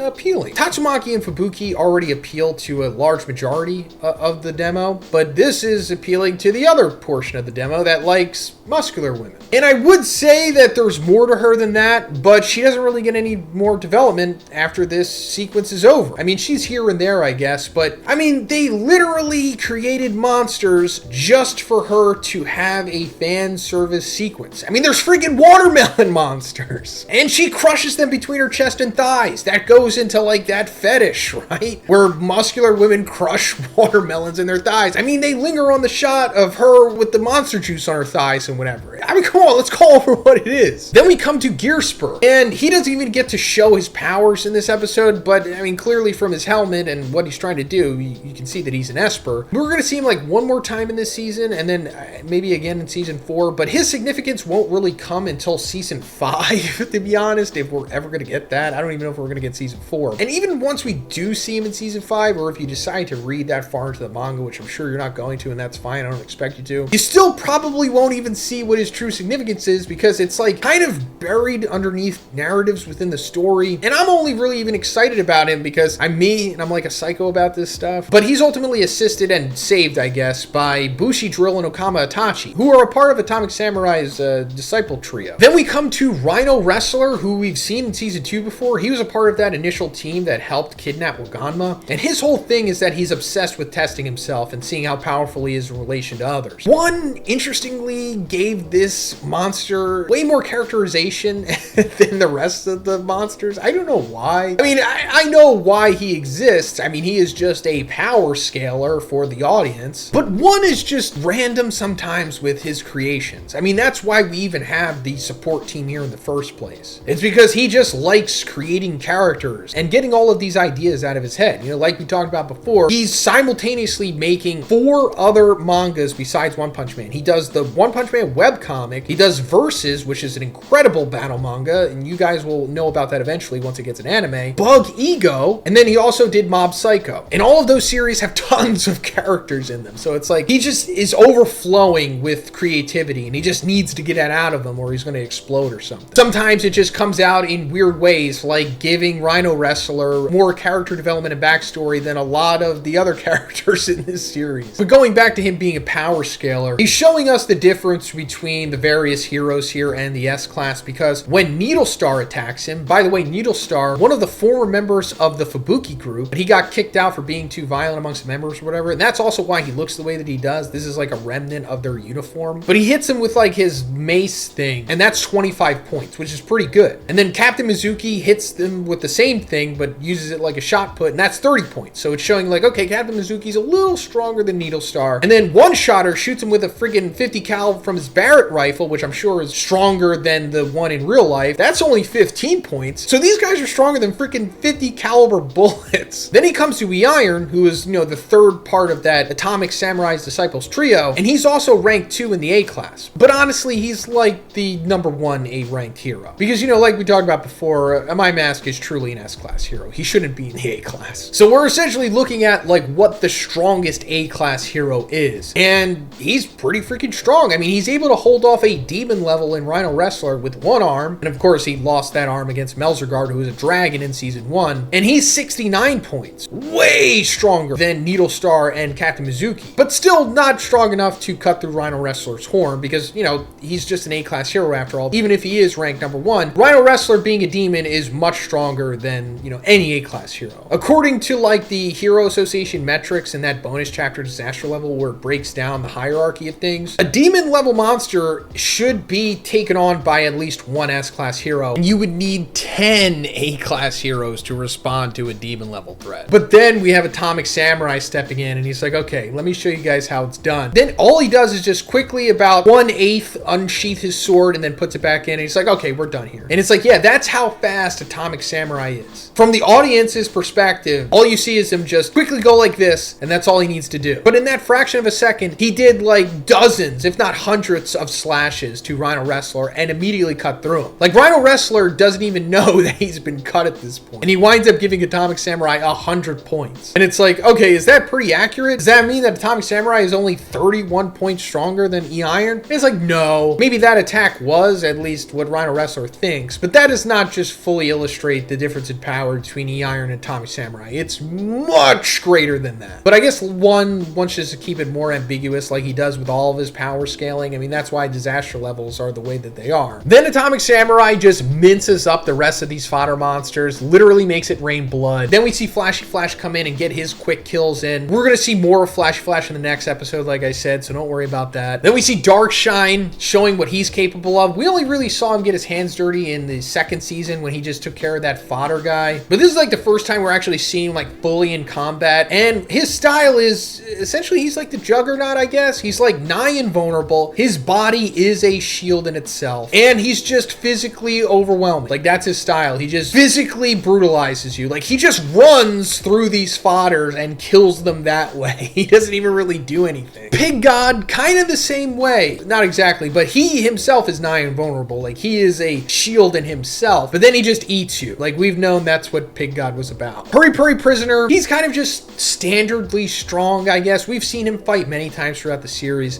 In fact, him getting punched by this random monster here, who I think Murata said in one of his live streams like 8 or 7 years ago, this guy is like a demon too. Then we come to the last fight, and it's Tatsumaki literally taking care of Evil Eye like garbage. And I'm just surprised it even lasted this long, wrong because Tatsumaki is so much stronger than Evil Eye, it's not even funny. I mean, Tatsumaki is easily the strongest hero here, even way stronger than Darkshine. But I guess it was just supposed to be a nice little bookend to this sequence. Then we come to the big hype moment of this episode with Giro, observing this fight and being like, okay, I've seen enough. Because this was overall just supposed to be an appetizer in more ways than one. For the monsters, for the heroes, and for the audience. But we're seeing the cadres here, or the executives, whatever they're going to call them. This is like the S-Class equivalent of the Monster Association. They're all dragon level in strength. And going from right to left, we have President Ugly, Neon, the Monster King Orochi, the leader in the back, Homeless Emperor, Black Spermatozoan, and Gums. And it's just showing us that, like, okay, those were just the warm-ups. They weren't even difficult at all, but these are like the real test for the S-Class heroes. This is what this battle is truly all about. These are the guys that Giro is betting on to defeat the S-Class. And surprisingly, we're all going to see them fight against the S-Class heroes in this season. But you kind of just have to wait and see, like, who is going to fight who? Like, what are the matchups going to be? And as we talked about before, it is not going to be easy because while the S-Class can easily take down fodders and even demon level monsters, taking on dragon level monsters is a huge difference. Like, the difference between E-Iron and Atomic Samurai in strength. That's like demon and dragon, essentially. Then as the episode ends, we see the S-Class finally making their way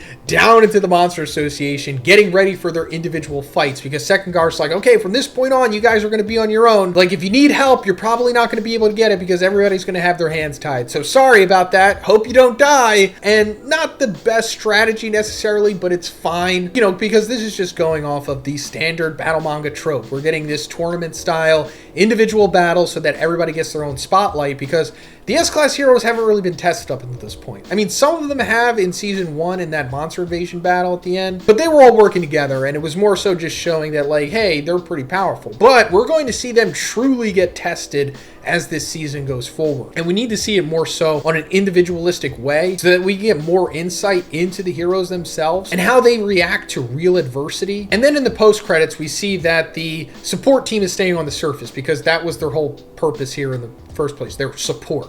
They're not supposed to go into the Monster Association because if they did, they would get killed instantly because there's only like really strong demons and the dragons down there, which they are not capable of fighting against. So we're seeing Flashy Flash take on Hellfire and Gale. We were introduced to these characters in season 2 when they had encountered Sonic, and we're trying to recruit him to the Monster Association by giving him monster cells. And they made it immediately clear that their whole intention was to take down Flashy Flash, because it turns out that all of these ninjas are coming from a place called the Ninja Village. Hellfire and Gale being the graduating members of the 37th class, while Flashy Flash is the graduating member of the 44th class. And we don't really get too much more information about it than that. This is something that's going to be more explored in, I guess, like season 5, if we ever get it. And I say that because Flashy Flash is trying to get to the bottom of what their motivation is for coming after him. And they kind of beat around the bush and they just have like this comedic sequence where they just throw out names. And apparently Flashy Flash had killed everyone who had ever come after him. But at this time, it's kind of loose and unclear what the true motivation is behind all of this. But there is like a bigger thing going on behind the scenes for sure. It's just that we're not going to find out for a very long time. But we're also seeing that Flashy Flash is wildly powerful because he's taking on both Hellfire and Gale, who we know are demons. But it turns out that when they go into their monster forms, they're freaking dragons. Unfortunately, this sequence doesn't really emphasize it too much. It kind of falls flat. It's like, hey, by the way, they're also dragons. But I think this might be the first time that we're seeing an S-Class hero take on 2 dragons at once. And Hellfire and Gale do have some moments of success here, or at least slightly against Flashy Flash. But considering that it's 2-on-1, it's still a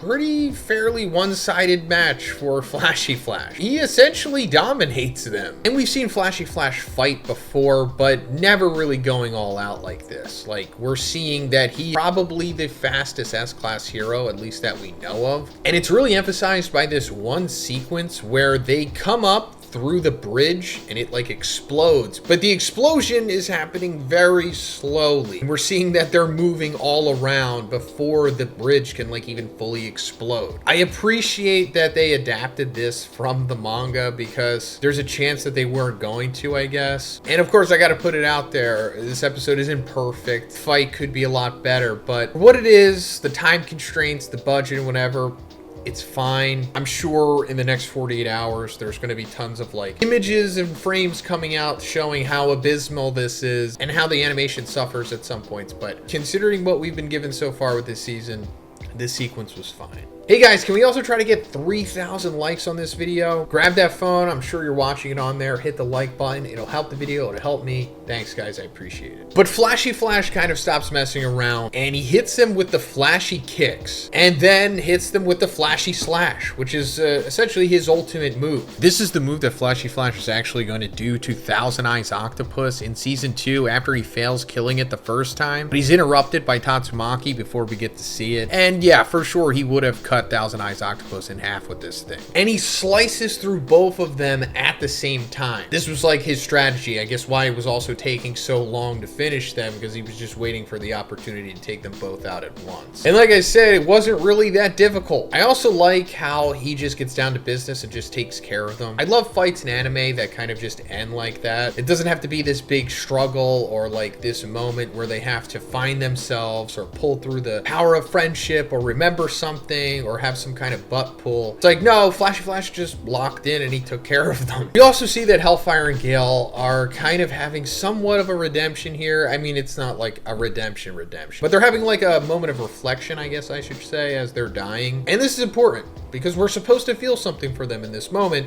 And I'll just leave it at that for now. And while these guys were dragons, they were not cadres or executives of the Monster Association, like the top guys that we've seen built up so far. They're like the rank right underneath them. We also see Flashy Flash losing his transmitter in this fight, like it drops to the bottom of the ravine. The audience is reminded at the beginning of this episode how it works. This was originally revealed to us like 2 episodes ago in that S-Class meeting. Child Emperor says that the map that he made of the Monster Association is included in it, as well as them being able to communicate with each other through these things in emergencies. But of course, don't count on being rescued. That is a big thing. Don't expect to be rescued here. He reminds them, always keep track of your current location because, you know, losing your way in enemy territory can be fatal. This is important because going further, clearly something bad is going to happen to these heroes and the transmitter is going to be part of it. But does this mean that we're supposed to be worried about Flashy Flash? To be honest, no, and that's not even like really a spoiler because we just saw him easily take care of 2 dragons. So if there's any heroes you should be worried about down here, it is not him. Yes, we're coming to Child Emperor going around the Monster Association looking for Waganma. I mean, they all are, but they're also looking for fights. Child Emperor less so, I guess. And he comes across this room that has Metal Knight's robot deconstructed and spread out real nicely. Now, the Metal Knight drone went down there in the first place because it latched onto Elder Centipede and was eventually defeated by Orochi, but we also can assume that it was G5 who is deconstructing it here because we saw earlier in this season that he had grabbed the head. He was like, yeah, I'm gonna do something with this, guys. Don't worry about me. And G5, who we're gonna see later in this episode, isn't like directly a part of the Monster Association. He kind of just showed up and was like, hey guys, can I chill with you? He comes from what is called the Organization, which we have heard about before in Season 1. And so far it seems like it's the robotic equivalent of the Monster Association, essentially. Their motives remain unclear, but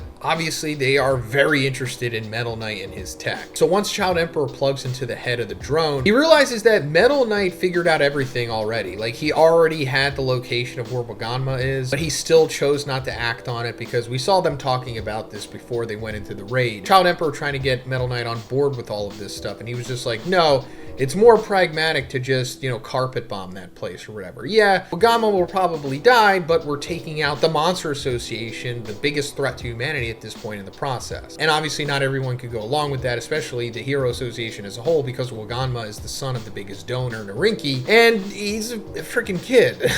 I mean, come on. So it really makes you think, like, man, is Metal Knight like a bad guy? But now Child Emperor also has this information, and he's gonna go straight to where Waganma is. But on his way, he runs into Phoenix Man. Phoenix Man we've seen throughout Season 2 and this season as well. He describes himself as being middle management. He is a demon after all, but he's more of like a right-hand man to Giro, if anything, because he is one of the more intelligent monsters for sure. We're also finding out that apparently he is like the result of a costume monsterizing. And that's how he became like Phoenix Man, because we also saw before that when he gave the invitation for the Monster Association to Garou in Season 2, he has has like a human hand under there. And that's the long and the short of it. He's wearing a costume for some reason that is a phoenix. But he easily gets dealt with by Child Emperor. We've only really seen kind of fight before in season 2. This is like the most he's ever really done, to be honest, especially with us seeing what he's capable of in his backpack, which seems to have some kind of like compression technology or like a pocket dimension or something like that. There's no real rhyme or reason to how that backpack works and how all that stuff fits in there. So after this, Child Emperor just straight up saves Waganma. He like poison gases the monsters that were watching the cell. Also, there's a female monster there for all you gooners. Very short-lived, but she's, you know, there for the short, I guess, fan service that she provides. There are some female monsters in the Monster Association, as we have seen with Super S, who's actually going to be featured in the next couple episodes, at least indicated by the intro. He takes care of Sludge Jellyfish, who actually has like a really funny death. He like pumps him full of fuel and then lights it on fire, and he just burns to death. And you just hear him comically scream.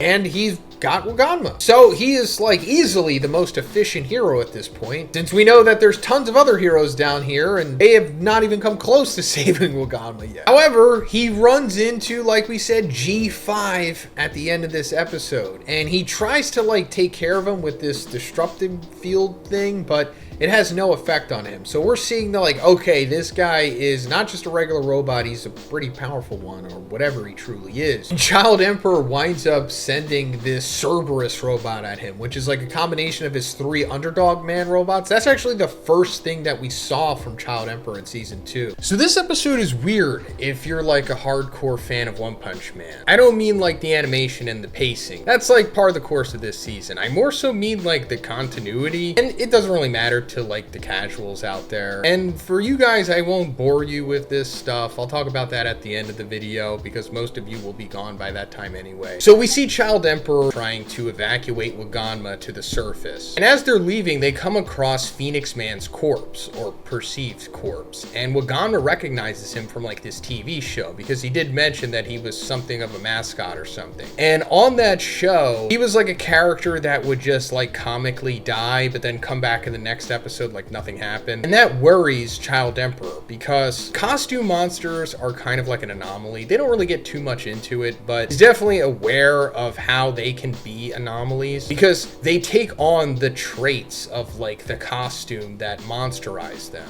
And with Phoenix Man's case, we see that yes, he literally does take on the trait of resurrection from the character of Dokkan Bird, or Dopey Bird, or Bird Brain. I'll just go with Donkon Bird because that's what they call him in this episode. And that is like a crazy broken ability in the One Punch Man world because as Phoenix Man resurrects into his new form, he says, Girogiro once told me that you must overcome a hell that pushes you to death's edge. That is the secret to a monster's explosive growth. And that's true because that's what Girogiro told Garou earlier in this season. And that's how Garou became as strong as he became. But he had to do that the old-fashioned way. Yes, Phoenix Man is technically dying here, but he has like this built-in ability that's going to resurrect him. And as we see throughout this episode, that can be abused. Kind of like in a video game. Like you can farm this ability and just keep power leveling that way, as he does. But the first instance of this is so significant that he goes from demon level, you know, his original Phoenix Man form, to straight up dragon level in his resurrected form. And it immediately shows us the difference in power, other than just straight up saying dragon, by Phoenix Man blowing through Child Emperor's irritating shield, because it repelled him originally in the previous episode, but this time he's not only going through one, but he's going through multiple quite easily. And Child Emperor is immediately realizing, like, oh my god, this guy's really powerful, way powerful than I thought he was going to be. And he starts getting upset because he has to use like his ultimate attack on him, and he says, like, you're not even one of the top guys. And that is true. Yes, he is dragon level, but he's not considered like a cadre or an executive of the Monster Association. They don't even say that word, I think, in this season. I think when Sludge Jellyfish was talking about them, I think in episode 3, he just called them the top monsters or the top guys of the Monster Association. Association, but they're like referred to as the cadres or the executives. However, the Phoenix Man that we see at the end of this episode, which of course we're going to get into, he would probably be cadre level, I'm guessing. But this form more so like a pseudo cadre, the way that the ninjas were in the previous episode. Hey, also guys, we are almost at 300k. We're like less than 1,000 away. If you could just subscribe, that would be incredible. And also, if you could like the video, if we could try to get 3,000 likes, that would be incredible as well. Thank you guys, I really appreciate it. But anyway, back to Child Emperor using his ultimate attack. So this is like his big trump card, and it's a freaking Gundam, Brave Giant. She summons through like these drills that he had preemptively planted inside of the Monster Association. And it's pretty powerful. I mean, it's implied to be dragon level in itself, right? I mean, if it's taking on and pushing a dragon. However, it has like a very strict time limit of about 3 minutes. And as he's fighting Phoenix Man, we see that Phoenix Man has multiple modes within this new form. He has like the Hawk mode, which makes him faster and more variable, but then he also has like Prominence Hawk mode, which I guess makes him physically stronger, but also allows him to like absorb energy attacks. But throughout this fight, Child Emperor is kind of just luring Phoenix Man into this trap where he's getting stuck on this like sigil, kind of. This is like the evolved form of what he was using to protect himself originally with those irritating shields. This is the irritating electromagnetic shield, which is 100 times stronger than the original one. And he tries to hit him with like this huge, as he says, giant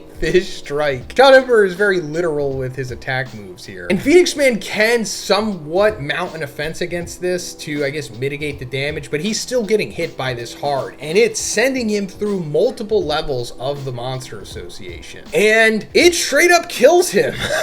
Like, again, he gets killed by this. It's so powerful. And as they're going down levels, Child Emperor sees that he's coming closer to Flashy Flash's signal. And this is because Flashy Flash lost his transmitter in the previous episode in the fight against the ninjas. Like, it fell into the ravine. And he assumes that Flashy Flash is going to be down there. And it also makes you wonder, like, wow, if Flashy Flash was down there, this would have been a much easier fight because Child Emperor and Flashy Flash teaming up to take on Phoenix Man, they would have absolutely destroyed him. Like, yes, he could resurrect, but I'm sure Flashy Flash would have figured out some way to take him out before that could happen. Like, I wonder what would happen if you just decapitated him. Like, would the costume still work? But of course, he finds out that Flashy Flash isn't down there, and he assumes the worst. I mean, as you would. But then we actually see what Flashy Flash is doing, and he's kind of just aimlessly going around the Monster Association because it's kind of like a maze. And he just lets the drop of his sword decide which direction that he's going. So as we said, that giant fish strike has killed Phoenix Man again. However, once again, he is resurrecting, and once again, he has evolved. But this time, he is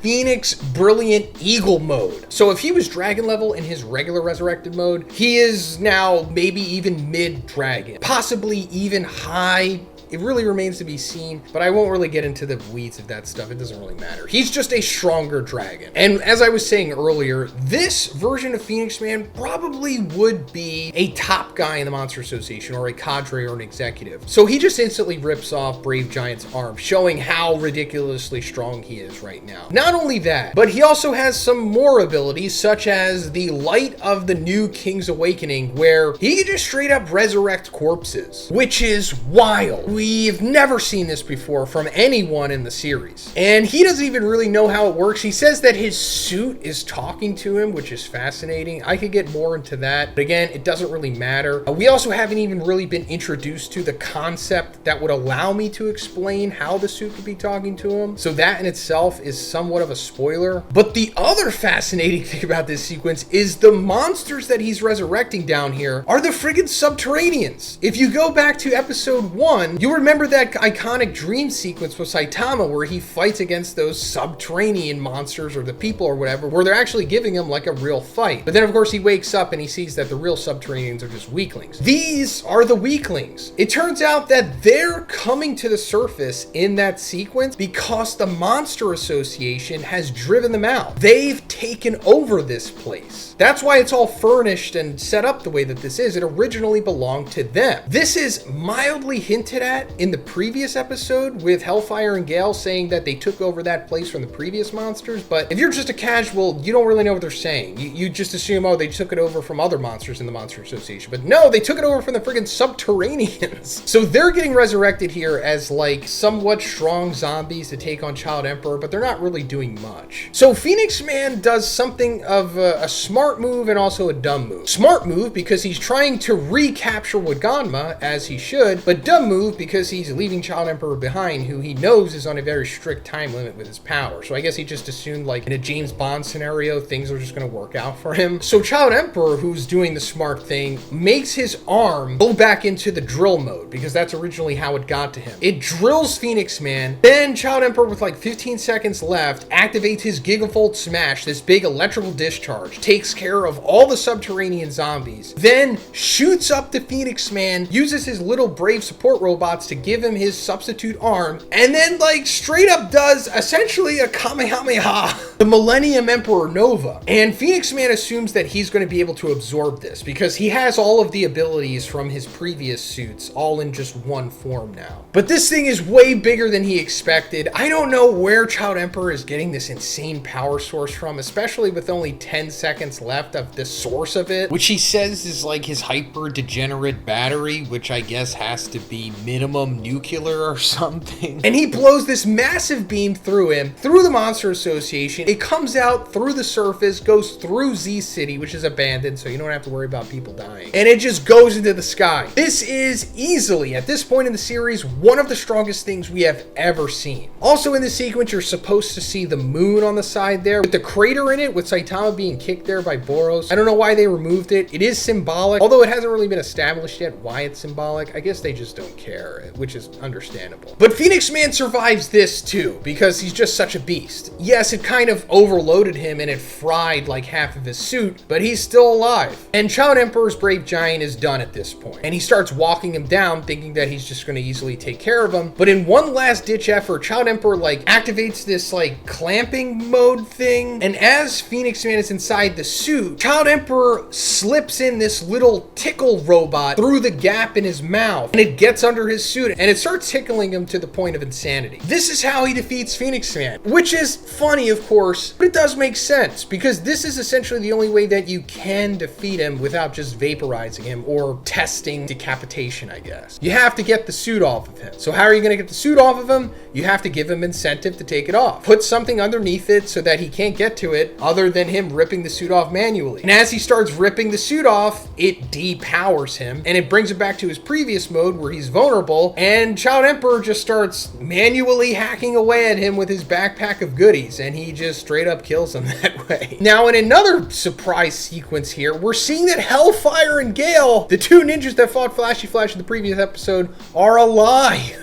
So it's not really explained in this episode how they are alive. It is very much explained in the manga, but I'll just say that they were essentially resurrected by Phoenix Man's King's Awakening Light ability. You know, the same thing that he used to bring back the Subterraneans, because their corpses were down there. They were killed there, you know, in the previous episode against Flashy Flash. So they were brought back in that zombie mode, but then when Child Emperor did his Gigavolt Smash, he just straight up Frankenstein them back to life. So that is essentially the equation to like a full-blown, no strings attached resurrection in One Punch Man. And this goes back to what I was saying in the previous episode's breakdown, and it was like you're supposed to feel bad for them. It is because they're coming back to life. And they wind up running into Saitama, and they're naked, which is adding another layer to this. And they immediately try to attack Saitama because that's what ninjas do. And of course, Saitama's them. And they wind up having a very similar sequence that Sonic had with Saitama, because they're all coming from the same ninja village, which is, you read our moves, unforgivable. Normally, we wouldn't let you live, but we have a prior engagement to kill somebody. We'll save you for later. And they dip out of there. So why are they back? Where are they going? Well, I mean, I guess they're going to go try to find Flashy Flash again, but it's like, why are they back to life? And you're not really going to know until season 5. If we get season 5. So look out for that. But as for Saitama, as we saw, he's just aimlessly going around the Monster Association, just the same way that Flashy Flash is. Saitama is essentially just looking for the source of the noise from the earthquakes that, you know, rattled Z City when he was just chilling there. here. He doesn't really have a big motivation the way that the other S-Class heroes do, but he's eventually going to come across a motivation real soon. So as we come into the final sequence here, Phoenix Man, of course, has been defeated by Child Emperor. He's very likely to be dead. I mean, he doesn't have the suit anymore, and he's foaming from the mouth. And Child Emperor winds up asking Waganma, by the way, was there anyone else that was held captive down here? And of course, it was Tario, as Waganma knows, but he winds up lying to Child Emperor because, you know, Waganma sucks. And he's also scared. Like, he just wants to get out of there. He doesn't want to have to go back into the Monster Association and try to save Tario. Not saying that he's justified, of course, but this is why he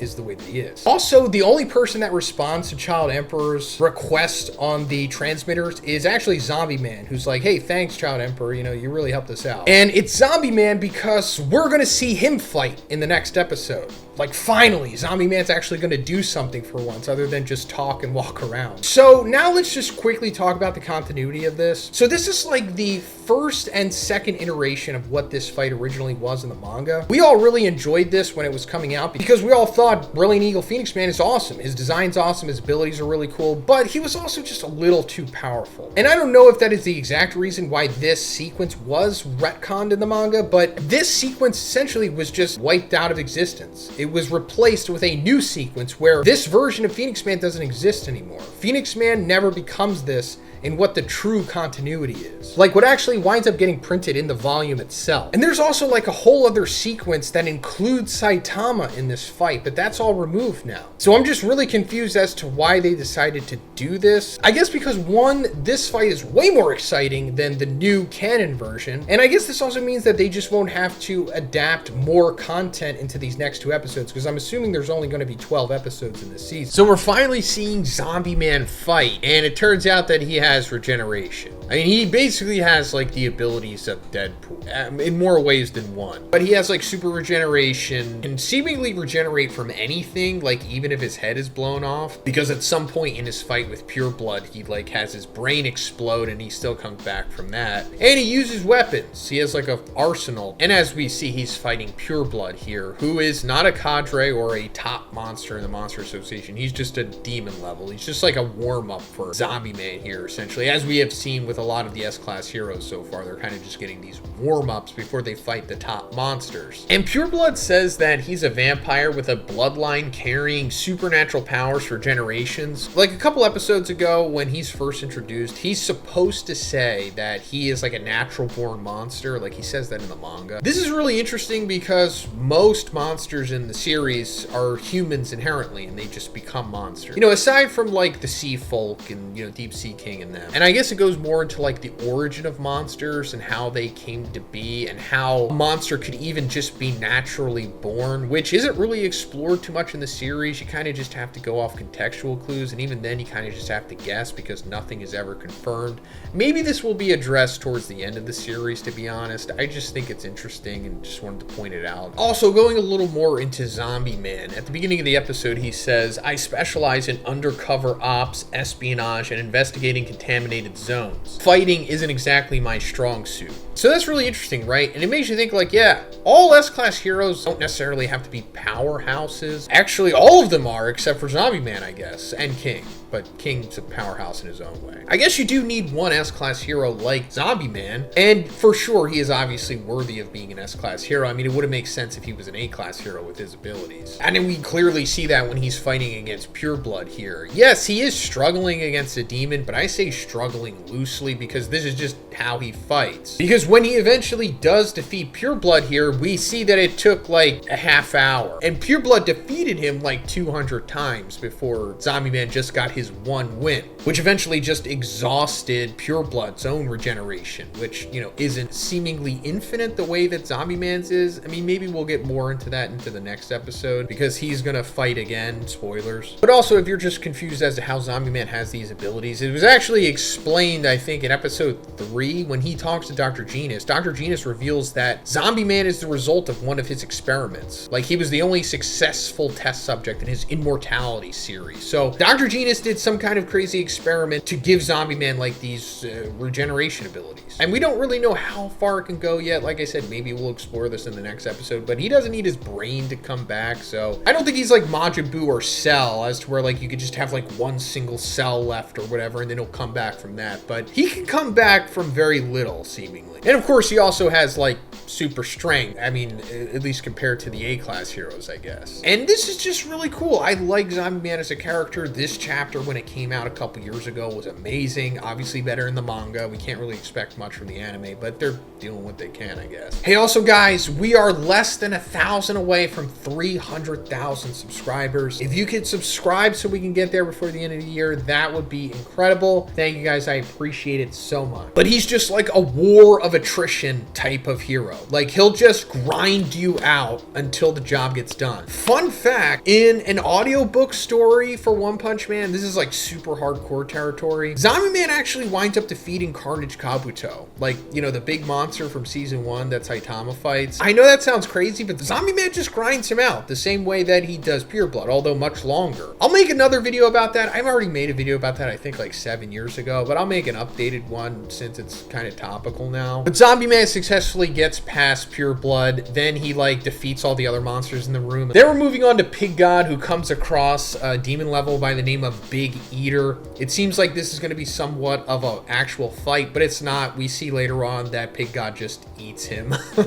So yeah, Big God, this is what he does. We've seen him do this many times in the series so far. He just eats monsters. No matter how big they are, he can just eat them. So then we're coming to Atomic's disciples, E-Iron, Okamatachi, and Bushidrill, and they're taking on Narinki's private squad that got mind-controlled by Super S, I think in the first episode. This is just like somewhat of a solid test for them, to be honest, but it's more so just to introduce Amai Mask here because he hasn't really gotten his hands dirty yet. And Amai Mask is just like, yeah, I'll handle this, and he lets the Atomic disciples go further. But as Narinki's squad is approaching Amai Mask, the disciples are thinking, it's like, I wonder how Amai Mask is going to deal with them. I'm sure he has some secret trick that he's going to do, some wholesome thing, because surely he's not going to kill them because they are seemingly innocent humans, right? I mean, they're not monsters. They're just mind-controlled right now by a monster. Turns out, no! Amai Mask is brutally murdering them in just one monstrous blitz. This is awesome and funny for multiple reasons. First of all, just Amai Mask showing you immediately that he is not like the other S-class heroes. Yes, I know he's an A-class hero, but you know what I'm saying. He is not like them because they would try to save Narinki's squad because they are, like I said, humans. But no, instantly, brutally, and mercilessly kills them all. And he says, you know, this is for justice because technically it is. Yes, this is, I guess, the pragmatic thing to do. Their ultimate mission here is to save Waganma, not Narinki's private squad, who ironically was sent to save Waganma. Is that ironic? I don't know, who cares? But I like this. I like that it's showing how brutal, merciless, and pragmatic, I guess you could say, that Amai Mask is with this stuff. Now, the other interesting thing that I know most of you don't care about, this is also another retcon sequence. Just like in the previous episode with Child Emperor vs. Phoenix Man, this did happen originally in the manga, but then one decided to change that to where Amai Mask is about to kill them, but then E-Iron comes back and saves them. And then they go on to live. They're actually still alive currently in the manga story. But I always prefer to Amai Mask killing them. Yes, he is killing innocent people technically, but it's more about building Amai Mask's story rather than them living. And that being said, this is why they decided to go with the original retcon continuity, because it's much shorter and it's easier to animate. And they can condense more of the story into this episode because they're like jam-packing multiple chapters into this episode. Like they're just going beat by beat by beat, just trying to get the story as much done as they possibly can. Because, you know, they need to get to a certain point in the series by the end of episode 12, which I assume a lot of you know what is going to happen. Even if you haven't read the manga, you can just go off of the intro and you can see what's going to happen, since that hasn't happened yet. Then Amai Mask just brutally kills Super S. He just no-diffs her as expected because, you know, she's not really that strong outside of her mind control abilities. She's one of the weaker demon levels for sure. So now Amai Mask has passed his first test and he is going to go on to fight an even stronger monster after this. Spoilers. So then, like we said, the disciples come across their demon level test in Devil Longhair, and they just grind him out. He just has like this hair attack as implied by his name, but you know, they're all swordsmen and they're all capable enough to just get through it, especially with remembering what Atomic Samurai had told them, and they beat him. I mean, he kind of just collapses from not having any hair, but they win. Then we get a quick glimpse of Evil Natural Water, one of the top monsters of the Monster Association. I guess this is subtly implying that they're going to fight him next, which is, you know, funny because it's like Coughing Baby versus Atomic Bomb at that point. But then speaking of Atomic Samurai, we're coming back to him and we're seeing him get his hands dirty because he's immediately just taking out all of these monsters, taking out a demon level guy, a big demon sword guy, I forget his name, it doesn't really matter, he's just fodder. But then he's running into somewhat of a test, and I say test loosely because we're coming back to G5, this robot from the organization that we've seen intermittently throughout the season. We saw him give Child Emperor some issues a couple episodes back. Now he's back again, and he just gets destroyed by Atomic Samurai, showing you that yes, there are levels to this game, and if you are a swordsman and you're going against Atomic Samurai and you're like not flashy flash, you're probably going to lose. However, he is not dead. His outer shell has been destroyed, but as Atomic Samurai points out, his core was too hard or something and it survived. It wasn't really taken into account that it had a core, I guess, so he wasn't directly slashing it. I don't know, but we've seen this before. Like when Genos fought G4 in season 2, once he got past like his exterior form, he had like a little condensed robot underneath there. So the same thing is pretty much happening with G5. However, now we're coming to the big crazy ending of the episode, and we're finally seeing Black Spermatozoan, yes, that is his canon name, one of the top monsters of the Monster Association. This is a dragon level, like one of the strongest monsters we've ever seen in the series currently, even though we haven't really seen him do anything yet. He just has kind of hype and aura on his side at this point. But he's chasing down Terrio, who unfortunately Garou wasn't able to save because, you know, he eventually got defeated by Orochi. But Atomic Samurai stepping in at the last minute before Black S can kill him, and Black S is like, oh, you trying to fight me?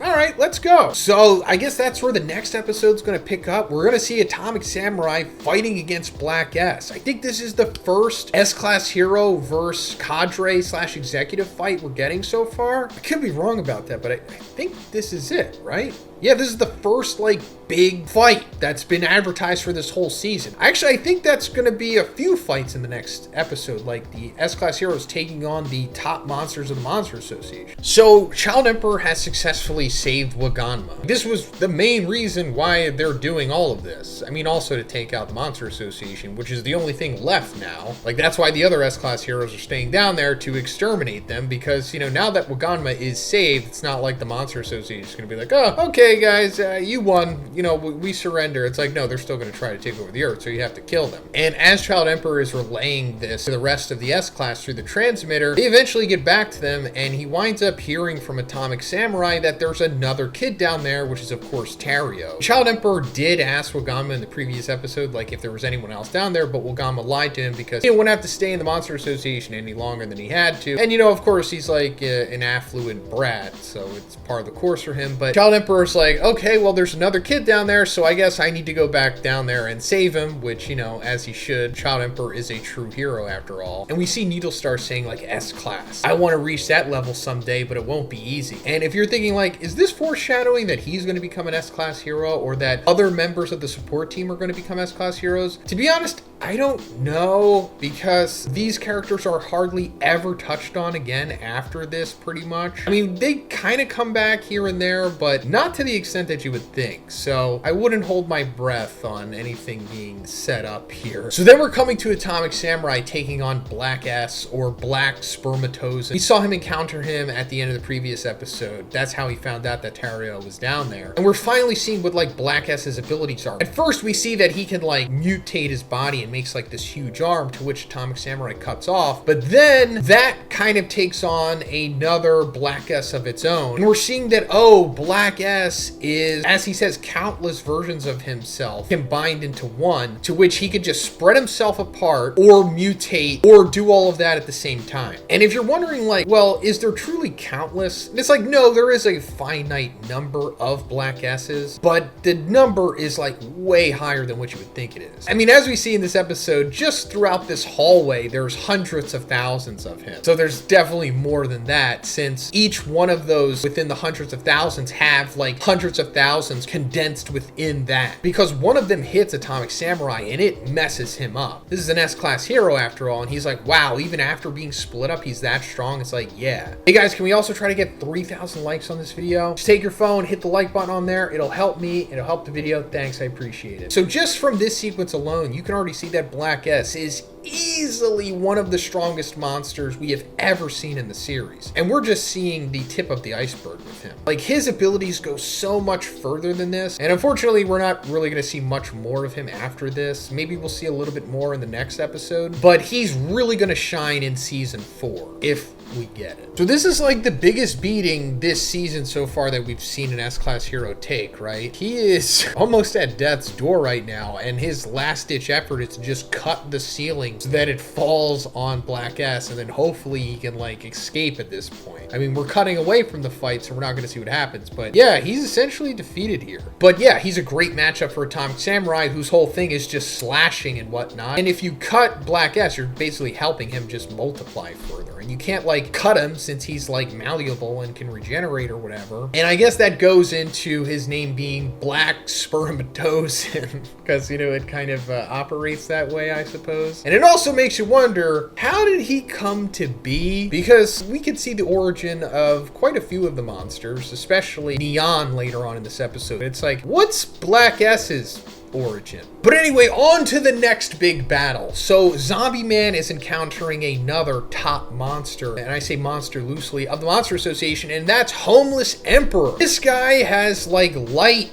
energy sphere abilities, and he's ultra powerful, of course, and he's just blowing Zombie Man away. And if this was any other hero, you know, aside from like the top 5 strongest or whatever, they probably would have died at this point from taking so many of these blasts face first. But Zombie Man, as we saw previously, has like regeneration, so he can come back from this. But yeah, Homeless Emperor, extremely powerful, just like Black S, one of the strongest monsters we've ever seen in the series so far. And like I said, monster loosely because he technically is still a human. He just has powers that were bestowed upon him, which he surprisingly reveals here after Zombie Man asks him how it works. So it turns out that Homeless Emperor was just like a salary man, and he got fired for following his boss's orders. And after that, he kind of just became like a homeless guy, I guess, and slowly became misanthropic with humanity about their treatment of Earth. And as he was about to take himself out, suddenly this entity appeared before him by the name of God. And God was like, hey, you're right. Humans are stupid. They should die. Here's some powers. You should know what to do with them. So this is so important to the series because this God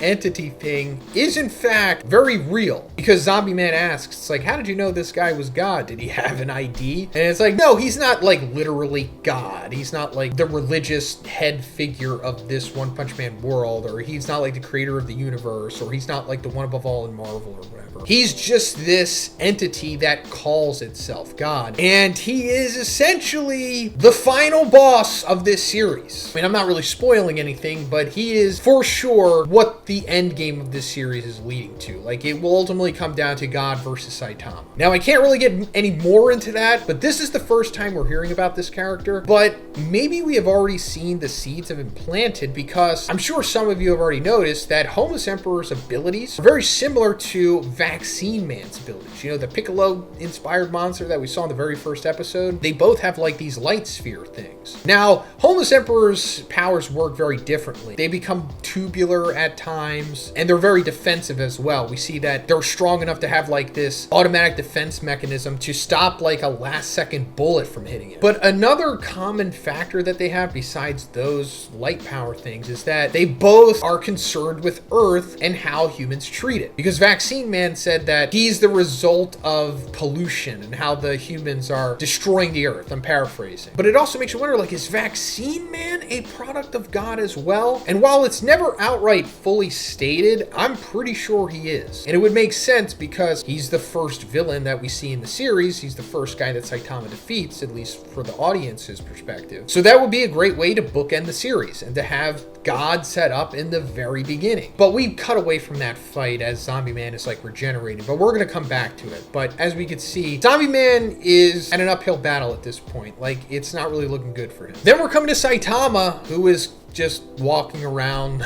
I was hoping that we were going to see more of Saitama in this episode, especially the end, but I guess we're just going to see what he does at the beginning of the next episode. But for the rest of this episode, we're coming into Puri-Puri prisoner sequence, where at first he's running into like a handful of these lower level tiger monsters, and they have really no effect against him because he's freaking S-class, until this random demon level shows up by the name of Vacuuma, and he vacuumas all of the monsters up and gains their ability. That's like his gimmick. And he, tries his best to go after Puri with these abilities, but they have no effect, and they kind of wind up giving Puri-Puri prisoner like this weird power up as to where like he can vibrate now, and the vibration makes him stronger. Then he just instantly defeats Vacuuma, and that was kind of just like speed running Puri's arc here, because as we've seen with the cycle of these fights so far, it's like the S-class heroes first fight a demon level to show how powerful they are, then they run into a dragon or a top monster of the Monster Association to see the difference. So that's exactly what's happening with Puri here, because first he runs into his fellow prisoners from Smelly Lid Prison, the place that he resides. We saw in season 2 that Neon, the monster that he's going to fight here, broke into that prison, gave them monster cells, and they became monsters, and now that's coming full circle here. And as Puri is going to fight against Neon here, he does get slashed, but like once again on the fly, he's able to like adapt, regenerate somehow, which I guess could be alluding to him maybe being a pseudo monster the way we saw with Garou earlier in the season, and grows from the damage here, and then gains bristle armor, which is just thicker hair that's longer, I guess. And surprisingly, Neon finds that Puri is a bad matchup for him and not vice versa, because it reminds him of his previous owner before he became a monster. Like, I guess that's what led him to monsterization. He was just so upset with his overbearing owner that the monsterization caused him to become freaking dragon level, and not only dragon, but like one of the strongest monsters in the Monster Association. But because that reminds him of Puri-Puri prisoner, he doesn't want to fight against him, and he picks the fights that he wants because he's selfish or whatever. And this is contrary to what's been happening so far, because all of the matchups have been picked so that the top monsters are bad matchups for their opponents.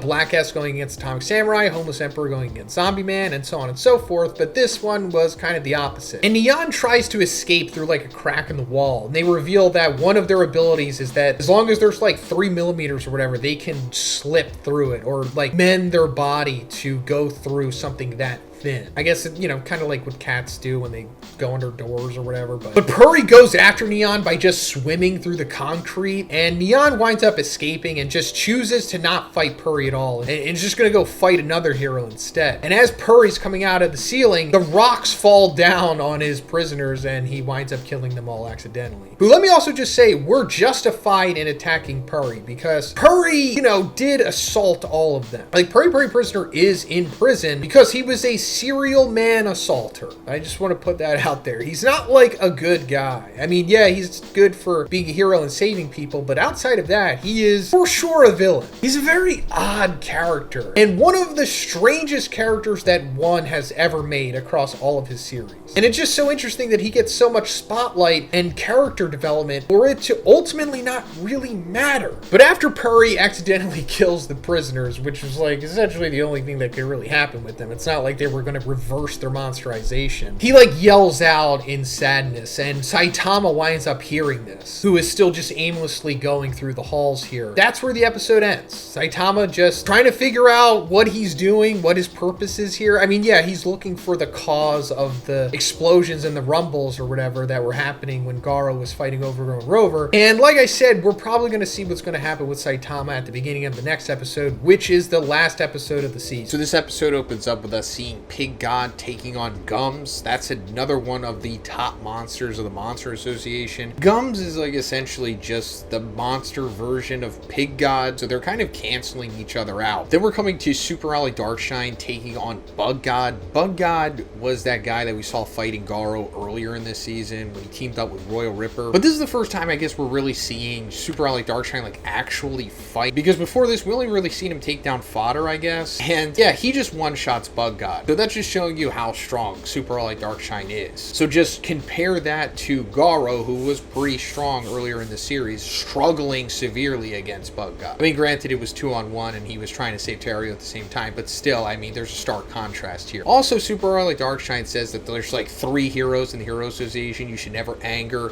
King, Tatsumaki, and himself.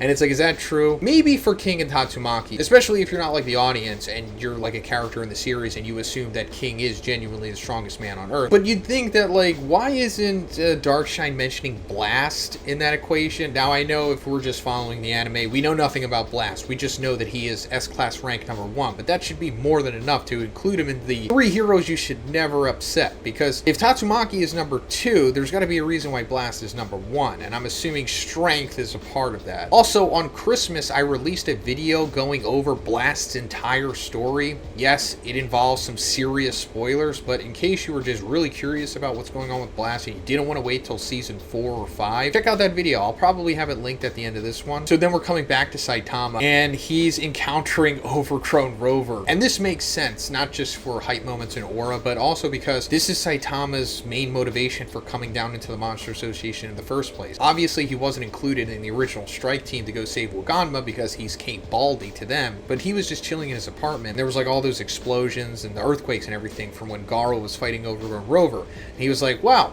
better go investigate that. So he is accomplishing his goal here. He's finding out what the cause of the explosions and the noise was, which was Overgrown Rover. And the way that Saitama observes Overgrown Rover is not necessarily like as a full-blown monster. He sees him as almost literally as a dog. I mean, he is like a dog. I don't think they say it in this season, but in the manga at some point, they say that Overgrown Rover is a result of Giro's experiments. And Saitama like tries to give him a bone at first, kind of like giving him a chance, I guess. And then he realizes like, oh, I'm gonna have to discipline him, because then, you know, he punches him. And this definitely isn't like a full punch. He's kind of just disciplining him. Like, this isn't necessarily Rover like surviving a Saitama punch the way that like Boros did in season 1. He's genuinely letting him live here. Like, he even further explains that later on at the end of the episode when he's talking to Orochi, because he's like, hey, you know, you're like a real monster. I'm gonna have to give you an actual normal punch. And then Orochi's like, oh, he held back on Rover. So yeah, Saitama sees Rover as like a dog. Hey, also guys, can we try to get 3,000 likes on this video? This is the last episode of the season, and of course after this I will be covering the One Punch Man manga as I always do. It comes out every other week on a Wednesday, so yeah, check that out. Thanks guys. But this punch that he gives Rover like reverberates through the Monster Association, and everyone is aware of it. They're like, holy crap, what was that? And this is gonna be the catalyst that leads us into Orochi taking on Saitama at the end of the episode. Then Neon, who is observing this, like comes up behind Saitama and tries to like get the sneak attack, but of course it does nothing and he just runs away. We're not really going to see his fate until season 4 or part 2 of season 3, which I'll talk about briefly at the end of this video. So then Tatsumaki finally comes across Giro, and this is like the first time that we're seeing Giro actually fight, other than the brief tussle that they had with Garou back in, I think, episode 5 or 6. And Giro pretty powerful. It was established that they are a dragon. Still, this is nothing compared to Tatsumaki. I mean, if they were taking on another S-Class hero, they would probably give them serious problems. But considering that Tatsumaki is like the strongest Esper that is known of at this point, even the strongest thing that Giro is seemingly capable of, this gravity, whatever they say it is just doing nothing at Tatsumaki, and Tatsumaki low diffs Giro. And it seems like they're killing them, but they're not.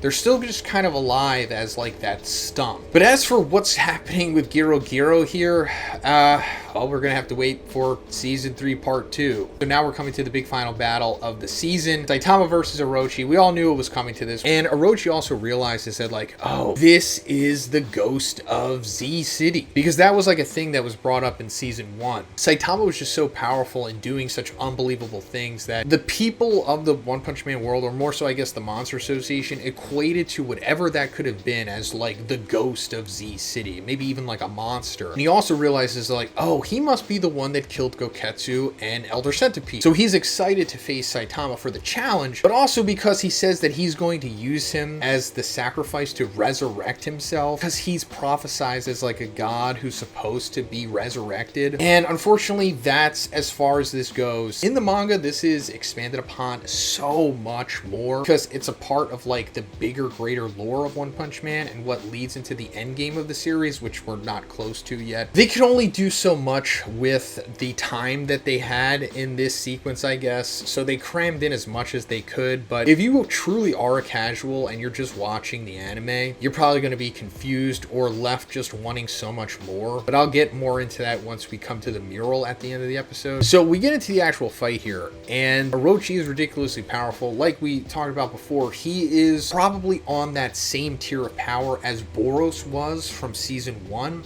You know, above dragon, way stronger than a dragon, but not necessarily a disaster level god. And we also saw him take on Garou earlier in the season, where he was just playing around with Garou, to be honest. We actually see Garou for a little bit at the very end of this episode. He's still chained up, which is, I guess, leading into season 3 part 2. But the fight that we're actually seeing here between Saitama and Orochi is like the original version of the fight in the manga, which was later retconned and changed, as well as like Orochi's design. Like this, like transformed version of him, that was retconned as well, and he was changed more into like a Lovecraftian type of monster. To be honest, I preferred this original version. I thought this form and fight was better than what happens in the official canon manga version now. But we're kind of getting the best of both worlds here, at least lore-wise. I mean, obviously the animation is lacking as usual. It's part of the course for the season. We've talked about this for 3 months now. I appreciate that they went back to the original fight and then added in the whole sacrificial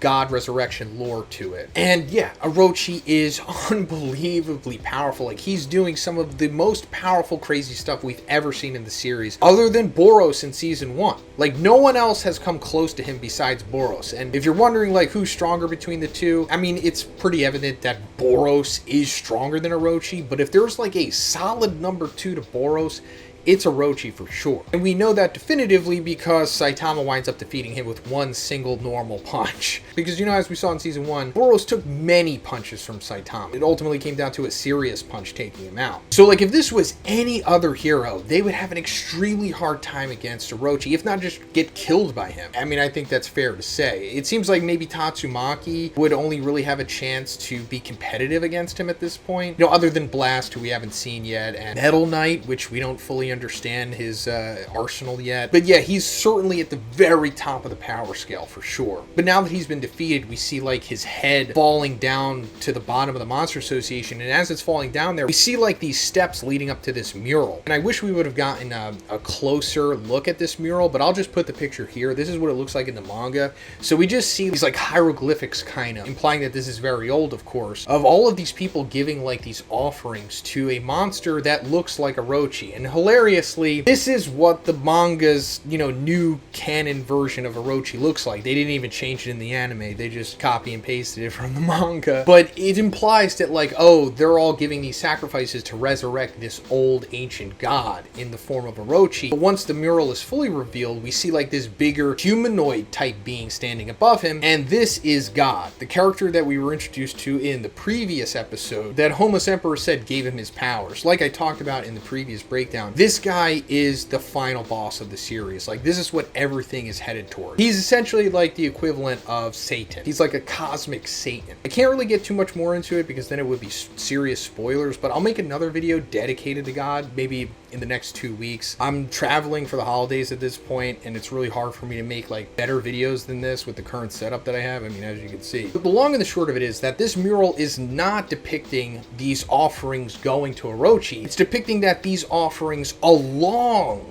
with Orochi, are being given to this altar to resurrect God. So if you place a monster as strong as Orochi, then it will, I don't know, generate enough power or something to bring God back, or to bring him into our world. Because as we saw before, like when he's talking to Homeless Emperor, it's kind of just like an ethereal version of him. It's not like his full tangible form. That's more or less what one of the big major storylines of the series is going to be going further. Us seeing the various ways that God has implemented plans to bring himself back. The first one being the Monster Association. But then after that, we get like this little extended sequence after the credits where King is walking around and the group that he's with, Fubuki, Bang, and Bomb, kind of go ahead of him. And he sees Waganma come up behind him. But as we saw in the previous episode, I think, or the episode before that, Waganma was saved by Child Emperor. He was brought to the surface and given to the support team. So obviously this isn't him. It's like a monster impersonating him. It's like a monster that has like mimic powers or whatever. And King is like, you know, you might want to find another hero. You're just going to be disappointed with me. But, you know, his King engine, his heart beating, is like scaring the crap out of the monster. And it just winds up malfunctioning and dies from being so scared, which is hilarious. This is in itself a pretty crazy feat from King because he's literally killing the monster via fear. But yeah, also, like I said, season 3, as far as I know, has been confirmed to be having a part 2 to it, which allegedly is coming out in 2027. So I'll make another follow-up video to this probably sometime next week once I get way more information on it. So yeah, if you liked the video, guys, please give it a like and please subscribe if you haven't already. Have a great day, guys. I'll see you in the next one.